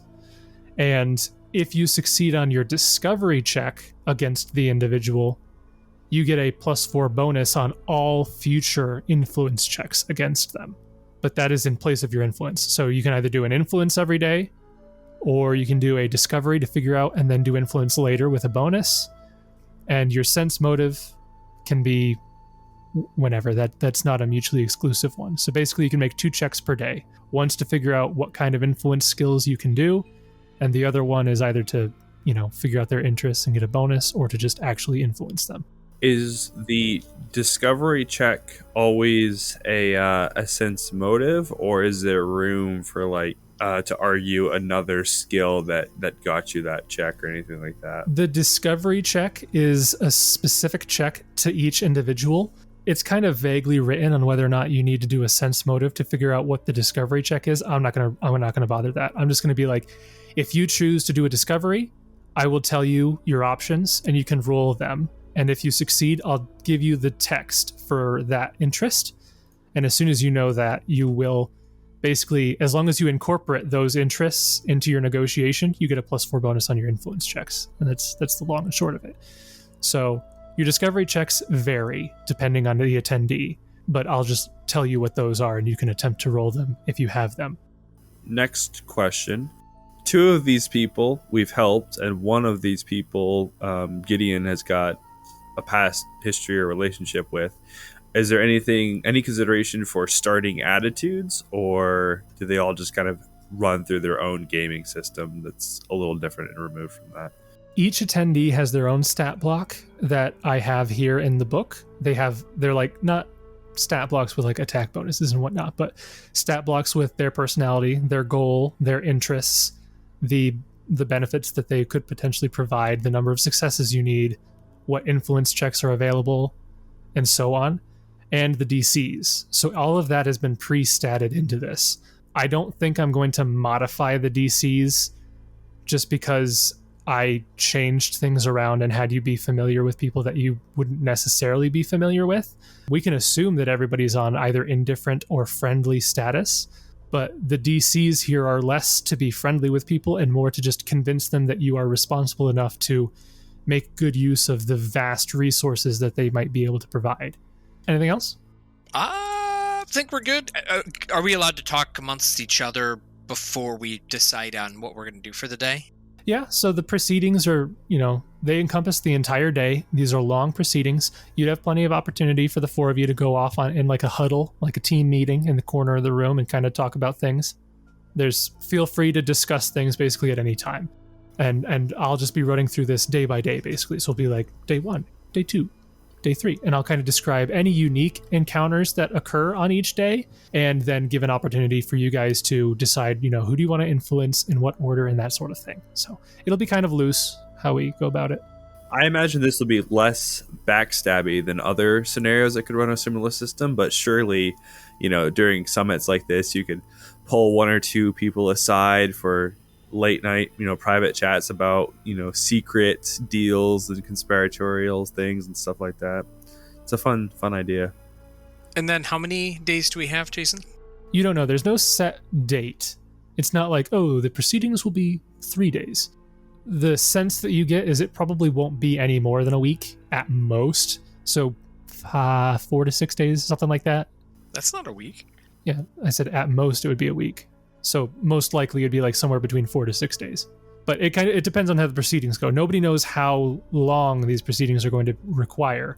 So it might be as short as 4 days. It might be like, we wrapped this up real quick. But it might take longer. And then depending on our roll, how well it is, can it really influence them? If you exceed the DC significantly, you can get additional successes with a single roll, yeah. Is there any room for the shenanigans, like using arguments that might only pertain to 1 or 2 people, or lines of reasoning that might not involve the whole 10 of us, or however many there are? Sure, yeah. Your arguments don't have to be widely applicable to everyone. You can direct particular suggestions, favors, concessions to individual people on an individual basis. Not that I think that this just as an example, like maybe Sir Dak, a line of reasoning could be like, Nirmathos has struggled to be a strengthened and united region for a long time. If you render aid that could, strengthen your border to the south and provide a strong ally and buffer. sort of thing like Well, that. But and that's part of what the interests and such are. Like if you find their interest, that's kind of like telling you, hey, this is a good route to take in your negotiation, and that's where the +4 comes from. But Garvik hearing that might not be so flattered. You see what I'm saying? Right. It's like that sort of thing. Oh, we've struggled, huh? Of But, the things that country people might be concerned about. Yeah, again, the idea is that this takes place over an entire day, so you'd be spending maybe a couple hours in these proceedings, but then people would get up and they'd, do other things throughout the day. Like maybe you could single somebody out and talk to them just on the aside, and like it's not like this is a formal, like you have to be in your seat all day long. Don't get up while I'm talking type of a thing. It's it's a very mutually respectful situation. She concerns me though, because she seems like a war profiteer. Well, you just got to play off of that, Yeah, I know. You just it's an easy angle, but it's a frustrating person. Think of all the money. Honestly, it seems like there are good people for each of us. Like Oran with the dwarf, Jessup with Weslin, Kieran with the lady, and Gideon with the guy, Sardak. and then I think Oran also with the Fae as well, just because of the alliance with dwarves. Oh yeah, because Genguin holds dwarves a high regard, so I would think that she would kind of follow suit. Yeah, I think it's interesting how our characters are, like you mentioned though, Sarah, kind of uniquely positioned to have angles to discuss things and have unique insights from the philosophies that have divided us for so long. In Book 6, we will make use of them for our own just purpose. don't have Jessup talk to the profiteering lady, because we all know there's some issues with Jessup negotiating with money. Yes, we are all too familiar. Well, a good thing Iden isn't here, actually, because he'd just be so mad. I think Iden and Kieran wouldn't be in Book 6 together because one of them would have killed the other before we made it this far. I do wonder. So that is one part. I wonder about that. I do. I wonder about that. I wonder sometimes though, because I think that I could see a line where I didn't got over it, but I also see a line where he murks you. He could certainly try. He would have, and then he would have died probably. All right, so everyone who is expected and not expected to attend this meeting has arrived. We start out on day 0. This is basically the day that everybody got here. They're still acclimating themselves, getting their rooms set up, and just getting ready. A lot of them meet up for a brief period of time in the war room just to situate themselves, and they have a little bit of conversation one to another. And the delegate, they just assemble. And as I said, Weslin introduces you to each of them again and to each other, just so everybody knows who they're dealing with. And they start a little bit of small talk. During this time on day 0, you can't influence anybody quite yet, but if you would like, each of you can make a perception check to kind of eavesdrop a little bit on their conversations. And this is kind of a head start on the sense motive to get to know what kind of influence checks you can roll. This is not what you would use for a discovery check, but this will take place the sense motive that you could do. But it's a perception this time because you're trying to hear what are they talking about. And each of you can try to listen in on one of these attendees. And just to be clear, we're trying to influence these 5, correct? All 5? Yes. Yeah. I guess I'll try to perceive on probably Weslin. Okay. Yeah, I think Oran will take the dwarf. Okay. Gideon jumps on the table. Oh, hey, I'm over here now. You're listening too close. Subtlety's not in my forte. Well, Jessup's hearing isn't either, so. All right. I got a 23. Jessup got a 10. Bad. So I could see that their mouths are moving. That's about it. They're talking about some stuff. I think it's about you. Okay. Oran and Gideon, what did you guys get? 17. 33. Okay. So, Oran, you're trying to listen in on OBSEC there, and unfortunately, and this is going to be the same thing that happens to Jessup here in a second, being the only dwarf here, you actually stand out quite a bit. So you're kind of like nearby listening in, and he just kind of immediately starts talking to you directly. So the conversation you were trying to eavesdrop in, I'm just kind out of just immediately like, yeah. Or does it end? Well, that conversation ends, and he starts talking to you about just other stuff. He's like, oh, how long, where, are you from Kragadan and all this stuff, right? So stuff that's not really related to him, and you're kind of struggling to steer the conversation back the direction that you would have liked to it have been. And it's kind of similar with Jessup. Jessup, you're trying to like nonchalantly listen to what Westland's saying, but you're like a drow. So you stand out way more than anybody else. So he immediately recognizes that you're there and again includes you in the conversation. And he is so focused on making sure that these proceedings go well that he stops talking about himself entirely. And you can't really steer him back. Like the moment you try to steer it back towards him, he somehow deflects it off to be like, oh yes, I hope that, we do a good job with all of these guys. And, so you're kind of struggling to get much on that. Kieran, with a 23, you are able to eavesdrop a little bit on Santilla Savros.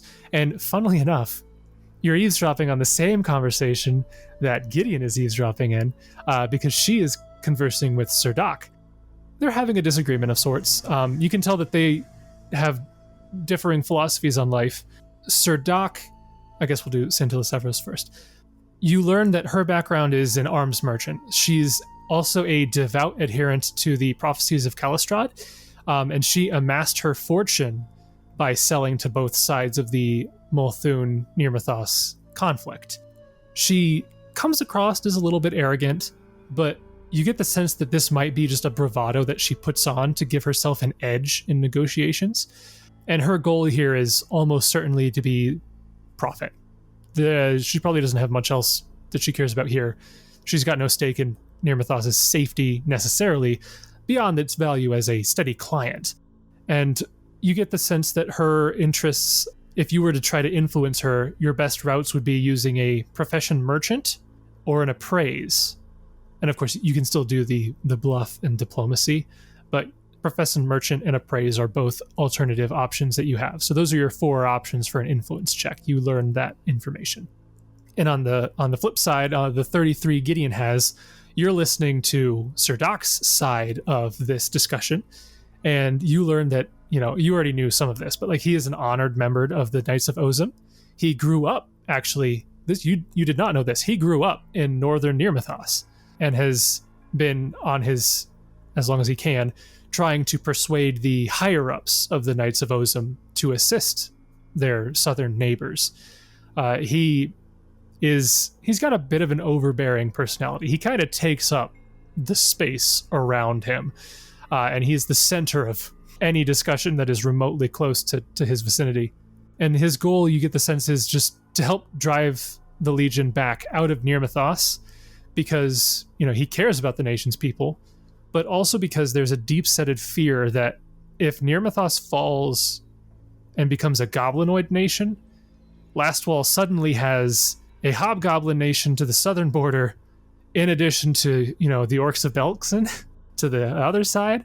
Yeah, no, personally, that's where my mind immediately went, how bad this would be if the Legion wins for them. Yeah. So he's very keen on not having to split the resources of Lastwall in 2 opposite directions to divert from their like holy mission. So that's kind of his goal and personality in all of this. And you get the sense that if you wanted to influence him, your best options would be profession soldier, knowledge religion, or diplomacy or bluff. You think bluff would probably be a bad route. You could do it, but it wouldn't be as easy as some of the other ones. But those are the 4 options you have: profession soldier, diplomacy, knowledge religion, bluff. Can I roll right now a knowledge religion check to lore dump what I as a player know about the prophets of Kalistrad, minus what would be so esoteric Gideon might not have even heard of it? Sure, you can roll a knowledge religion. A 40. Okay. 40. With a 40, I'd say basically what you know as a player, Gideon has heard, at least in rumor. Short of what they keep secret. Yeah, short of the stuff that he obviously wouldn't know. short of what they're actually trying to accomplish. yeah. But you know about Kalistrad on a basic level, and the prophecies and adherence there. The Prophecies of Kalistrad is actually an organization. Yes, one of my favorite bits of lore. I love these guys. They are the worst. Yeah, they are a lawful neutral organization that is headquartered in Druma, and their goal is amassing personal wealth. That's their goal. So, a lot of merchants and tradesmen in that organization there, and they like the color white. And they're like priests who like abstain from any hedonistic pleasure, like at all. Yeah. So their goals and prohibitions is kind of funny. So goals and prohibitions: conserve resources, wear white. That is specifically a thing. That's one of their tenets. Yep. Avoid charity. Avoid material comforts. Avoid physical contact. Yeesh, get that out of there. Be lawful and neutral. Exploit agreements and outwit superiors for profit. Yeah. So they're kind of not my favorite people in the world. Yeah. A very interesting group that you're dealing with here. So, all right. So that's basically day zero. Is just everybody's getting to know each other. You're getting a little bit of information on some of the members of this war council, and then everybody kind of retires to their own rooms and awaits for the next day. And day one of the summit, politics as usual, you could say. A good deal of quips and couched insults, I guess, are traded between Sir Santine and Satilisavros over issues of, faith, war profiteering. Nothing escalates, but there's definitely some tension between those two specifically. But for the most part, the day is spent with each representative presenting the resources they can contribute and on what terms they're willing to do so.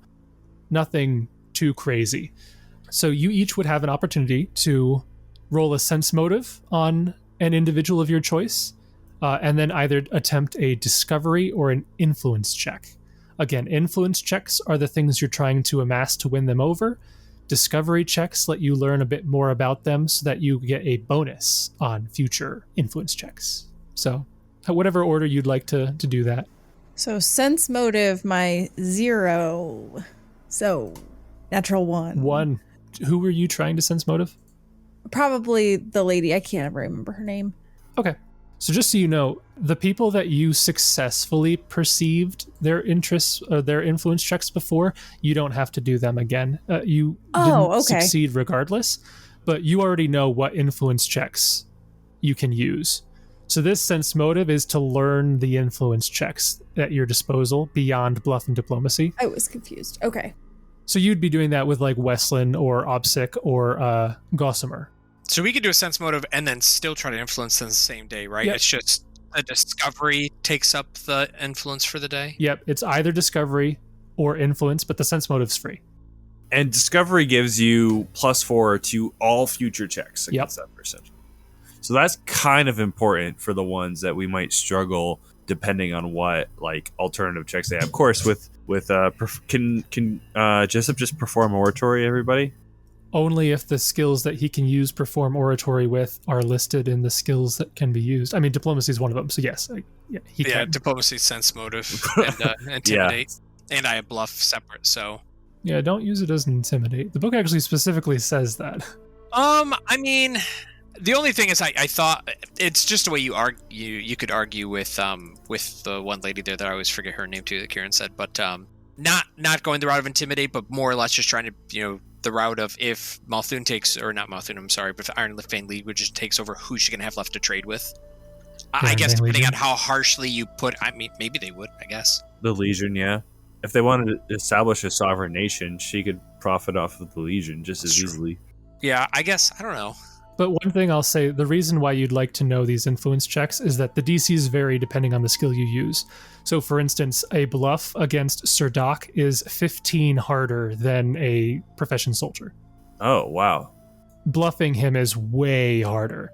So it benefits you to know your options and take a guess at which one would be best. I'm sorry, you said the discovery is good, or just the sense motive piece is good? The sense motive is good to learn what influence checks you can use because their DCs are different. So learning the unique influence checks might make it easier to influence them rather than just relying on bluff or diplomacy. The discovery checks are also good because you get a +4 on all of your influence checks against that person. And of course, influence checks are the necessary checks. So okay. Well, we all might as well do sense motive because there's no harm in at least doing that. Because you could still discover. So I guess I'll do a sense motive on Wesley then. Yeah, okay. Sense motive the dwarf. Oh, 20 even for Oran. Yeah, just got it.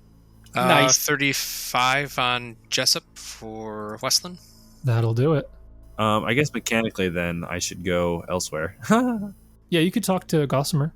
Yeah, I'll talk to Gossamer. I will involve, I think as part of the early morning discussions, I'll have involved Weston Garvik in some capacity with my deific obedience while Jessup was maybe talking to him and sensing motive and just going back and forth. And then shortly after that, he'll go and talk to, what's her name, Gossamer? Yes. And try to figure out what angle. She was the one that got perturbed with us overstaying our welcome, right? She had things she wanted to do and couldn't do them while you were there, so. Right. Not perhaps as benevolent as Gwendolyn herself. So I'll try to get an angle on her. Yeah, you didn't get the sense that she was not benevolent. I guess the best I could say is she's like the typical fae. Like, they're nice sometimes, but like, they're fae. They have their own interests. Yeah, they got things to do. They got like, sticks to pick up and put down and rocks to find and mushrooms to eat. So, Oran got a 20, Justin got a 35, and Gideon got a 25. So you all succeed. So basically right off the bat, you know what influence checks are going to be at your disposal here. So let's go through these. So Westlin Gaverk, obviously he is an esteemed warrior of the Nermathi people. He holds sway over the nation's independent militias.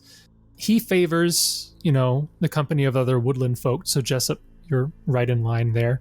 And those who make their own way in the world. He's a pretty quiet man. He's kind of watchful. Kind of what you'd expect for the forest marshal. He's keeping an eye on everything around him. But he doesn't give an off-putting air. He does shy away from the more gregarious personas. Like, he's not standing right next to Sir Doc necessarily. He had fun conversing with him at long distance. But as I said, Sir Doc does have a bit of a personality. So he is kind of keeping to himself and observing. And you get the sense that if you were to diplomatize with him, your best options would be, diplomacy, bluff, but also survival would be a good one. Those are the three with Westland that you could use. Moving on to Gossamer. So, Gideon, you're listening in with Gossamer, talking with her, and she seems very interested at this moment in being in a new place, talking to a wide variety of people. She's very excited to be here. You get the sense that she is a loyal soldier of the Acresial Court, and you know that she is, in this moment, Genduin's proxy. She does come across as pretty arrogant and brash. At times, whenever she sees somebody very imposing, she'll challenge them to a lighthearted bout of fisticuffs. Sir Doc was one of the first people she went towards. And she was offering to do a mock sparring duel or something. She seems very, she wants to suss out who's the toughest in the room type of a situation. Also to liven up the gathering. You get there's a dual sense there. Make things more interesting. She seems pretty eager to aid you guys, given all that you've done for the people, the Fae of the Fangwood. But she's a bit wary of the people she doesn't know here, especially Westland, given that the Nermathi are known for, they have a lot of loggers and trappers in there, and she's not hostile to him, but she's just kind of a bit wary of him and his people. You think that if you were to influence her, the best options would be, again, as everybody has, bluff, diplomacy. You could do a knowledge in nature, or you could duel her. So. Amazing.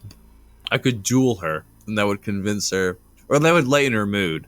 Yeah, it would basically, the criteria is successfully strike her in a duel, and she has the most basic stat block here. I have her initiative, AC, and that sort of thing, and the whole goal is who can hit the other one first, basically. Do Kieran, have him go dragon form and have a stupid amount of natural attacks. Go, Kieran. Initiative probably really matters, though, mostly, if it's just a matter of who goes first. Yeah, it's a pretty contributing factor, yeah. But those are your options with her. Knowledge nature, duel, or bluff diplomacy. Moving on to the final individual that you will learn some of this information from, Obsic Shalehammer. So, Oran, you, as I said, you know that the Shalehammer clan is a very well-to-do clan in Kragadan. Obsic is a proud member of his clan, and he gives off a kind of a selfish-ish, calculating demeanor. You get the sense that he's not to the degree that Scintilla Savros is, but specifically he likes gems. You know, he's a dwarf. He really likes shiny gems. A lot of his clothing has gems on them, so he's very, as I said, proud of his kind of noble clan, and he's playing into that. Like, he wants people to know that he's from a noble clan. He speaks for Kragadan, that sort of a thing. So you think that the best options to influence this individual would be a knowledge history, as you're gonna, discuss his clan a little bit. Knowledge engineering would work, and then of course bluff and diplomacy. Okay. So there's all your sense motives. So kind of as the day is going about, you've all quickly and successfully gathered some information about the people that you're dealing with. And at this point, you are free to do either a discovery check or an influence check. And again, you can each choose different people, or you can aid another, but you can only influence one person per day. And the influence is based on the checks that we just learned. We could use those to help us influence that person. Yeah, so the discovery checks are also unique, and if you choose to do a discovery against somebody, I'll just tell you what check to roll, and as long as you succeed, you get the bonus, and I'll give you some more information. And the influence checks, once you tell me who you want to influence, I'll remind you what your options are. Since you know all of them at this point, there's no need to hide that. So you just got to tell me who you're talking to and whether you're doing an influence or discovery. I guess, what do you guys want to do? I think that Oran would do a discovery with the dwarf guy. Okay. Like you said, maybe like this first day, he just spends time learning more about the Shalehammer clan and like getting the guy to open up about that. Sure.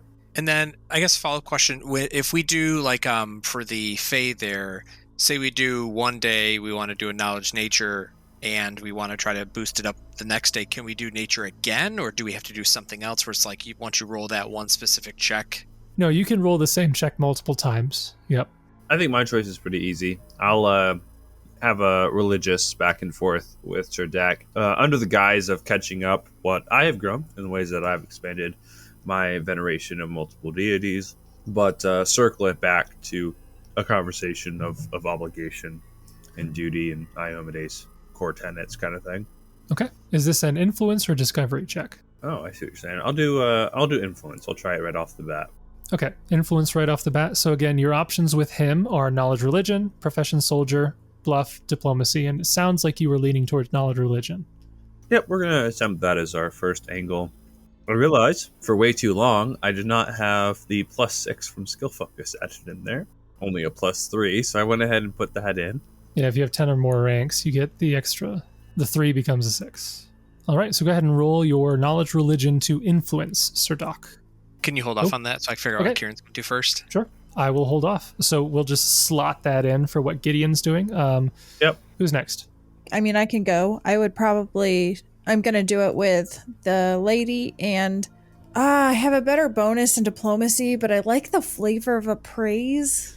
It just is not as good by quite a bit. So I probably will just do diplomacy, and I would like to... You don't want a profession merchant on that? I don't have that. I know, that's why I said it. Yeah. I will probably do a discovery, because I guess I still want to just learn more about her and see how much from my own background as far as like Abadar and whatnot I can reveal and maybe strike a chord with her on that. Okay. So we're slotting Kieran in for a discovery check on Scintilla Savros. I'll let you know that discovery you'll be rolling, it's different than influence, as I said. To do a discovery on Scintilla, it's going to be either a perform oratory or a sense motive. Oh, dang it. I forgot that. Never mind. I'm going to do the other one. I can't do either of those. I'm not going to do it. So I'll have to do influence for diplomacy. And you're doing diplomacy? Okay. Diplomacy for influence on Santilla. All right. Yes. That's correct. 2 down. And then, Jason, can I use one of my lore masters for one of my rolls for knowledge? That's just taking 10? 20. Well, that certainly breaks that down, doesn't it? Well, I don't know. Does it? Yeah, I was going to say the bard is going to destroy this, but Shut up! Let me do my thing.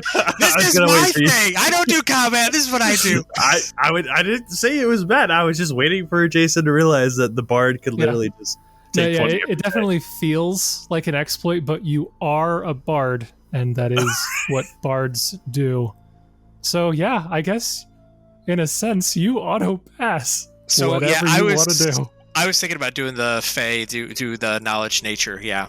Yeah. Okay. So long as it lasts about 4 days and we get one other without Jessup's help. Well, I mean, I guess as long as the take 20 is higher than the DC, we'll have to see what your bonus is. Well, it's going to be a 38 in total, so I would hope we'd be good, but I guess we'll see. We'll see. And I guess before Kieran goes to do chatting, can I have a moment with Kieran? Sure. Like a private moment? Yeah, private moment in the corner. Who do you think that you're going to try to chat with today? I will probably talk with Ms. Savros and see if I can strike a chord with her. Yes, that makes sense. You are also a follower of Abadar, so you're one with money and all of that. Me, not so much. That is not where my forte resides in, but let me, if you don't mind, help give you a few pointers at least. Sure, I'm open to anything. So Jessup will provide Kieran with a few pointers, and I will do Omnipresent Mentor, and I will spend 4 rounds of my Bardic Performance, so I will give Kieran a +6 competence bonus to Diplomacy for the day. Oh, wow. Okay. So it's my inspired competence. Yeah, for that one it does. Inspired competence is now +5, but I get an additional +1 to 6 total with my cool sick A. So It's pretty sick, eh? it is. You all brought a knife to a fight that Jessup rolled in with a tank. right. Yep. I just feel like Wait, can I take that same tank to the Ironfang Legion? Just saying. Hopefully they have gunslingers and they hit touch AC, so your tank's armor now doesn't you're just matter. being mean. Yeah, Call comes back or whatever his name is there. Yeah. He shows up as like the 6th member of the delegation. Right. Oh, he's been sitting in this chair this whole time. Calls like, I'm here to represent the Ironfang Legion. No. Okay, so we've got 3 people locked in. Oran, did you already say what you're doing today? Yeah, discovery. It was a history discovery. Discovery, yes. Okay. All right, so everybody knows what they're doing. Let's go through this. So, Gideon, go ahead and roll your influence. all right. So You're doing a knowledge religion. Yes, against Sir Doc Sontine. a 37. A 37 is a success. And you Nice. do succeed by 5, so you get 2 successes. You don't know how many successes you need, but I do, and I am tracking this. So, you have 2 successes to Sir Doc Sontine. And you go back and forth with him about the old days of the Knights of Ozum, and you bring up a shared concern about the potential for a hobgoblin controlled near Mythos.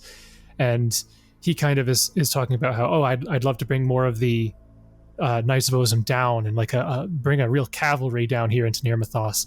And you're just going back and forth with him, and anytime you mention like Iomade or the Inheritor or anything, he gets all fired up, and you make wild progress with him today. Yeah, not to lean into the trope too heavily though too, but I also at this point have like literal aspects of divinity and marks of like divine influence, so I'm sure he would recognize each of those too. Yeah, and just so you know, is he the highest level NPC here? He might be. You'd know this a little bit. He's a 14th level paladin of Iomade, so he's pretty up there himself. Oh, good lord.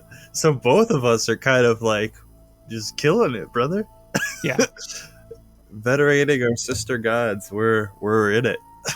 Yeah, he's not too far behind you guys, and being a paladin, he's formidable in his own right.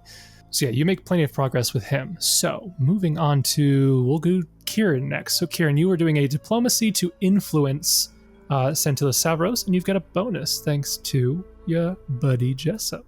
Yeah, boy. So I have a +6 to this roll. Oh, wow, natural. Oh, Lord. So 22. Ooh, oh, That's, lordy. I rolled 2 natural ones in a row. lordy. All right. So even with your +6 bonus, you hold a conversation with Santilla, but it doesn't seem like anything you say really impresses her. You get the sense that she is an expert negotiator, and just trying to out-negotiate her, it's going to be tough. She's got like an iron visage, poker face. Like you can't tell what she's interested in at this moment. It's like you're at arm's length the whole time. She's kind, but you're not really getting far with her. So, cool. Moving on to the third individual will go to Jessup, and his knowledge nature with Gossamer, you've already said, is a 38. Yep, it's an 18. Well, I've just shown you it there, but yeah, 38. A 38 is a success, and it is enough to get 2 successes against Gossamer. And you're kind of talking about your time in the Fangwood, and she's very receptive to you as all the things that you've done. The 4 of you in general have done, and I imagine you show the same kind of level of respect and reverence for Genduin that you showed in Genduin's presence. And being a loyal attendant of Genduin, she very much appreciates that behavior, and she opens up to you quite readily. And you get the sense that she could provide quite a bit of help with the various Fae, either as combatant allies or just scouts. They'd make marvelous scouts. And similar to Gideon, you make very good progress this day with Gossamer. And finally, we come to Oran. Oran, you were doing a knowledge history with Obsic? Yes, to talk to him about his family. All right, go ahead and roll your knowledge history. 21. Ooh. 21. 21's pretty low, but you find that knowledge history might be just the best possible roll that you could do against Obsic. Oh. Nice. He seems very receptive. The fact that you are playing into his interest in his clan, his history, his noble lineage, he is immediately on friendly terms with you. And he kind of goes a little bit of time into a history of his clan and how it's contributed to Kragadan and why they are so great. But you are able to steer the conversation and keep it, not so much just on him, but like how he can help Kragadan help you type of a thing. And you steer the conversation, be like, oh yes, with your influence and your family history, I'm sure even Prince Gorm would listen to what you say. And he's like, well, of course he would. And, you're able to succeed. You only get 1 success. You did not roll high enough to get a double success, but you did at least hit the DC to get a success with OPSIC there for today. So basically, day 1 concludes with nobody did any discovery checks, but there was a couple double successes and 1 success. And given that this is only day 1, that is still a very good progress. You're making very, very good headway on learning about these individuals.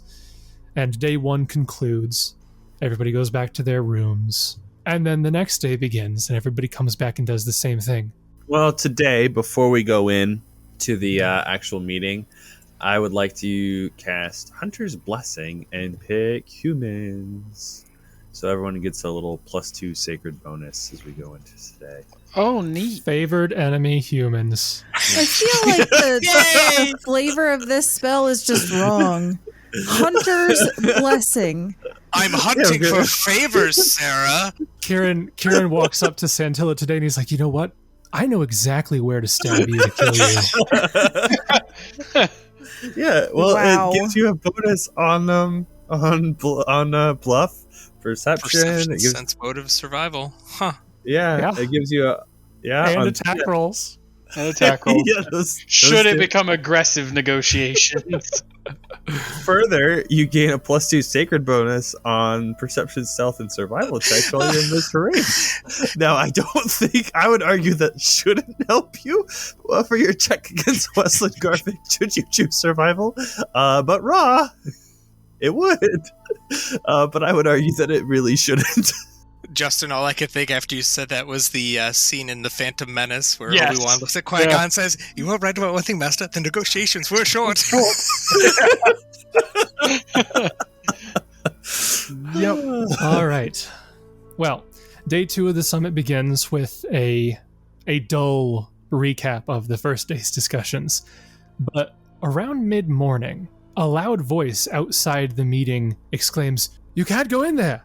And after this proclamation, the council doors burst open to reveal a troop of battered Multhuni warriors. And that's where we'll pick things up next time.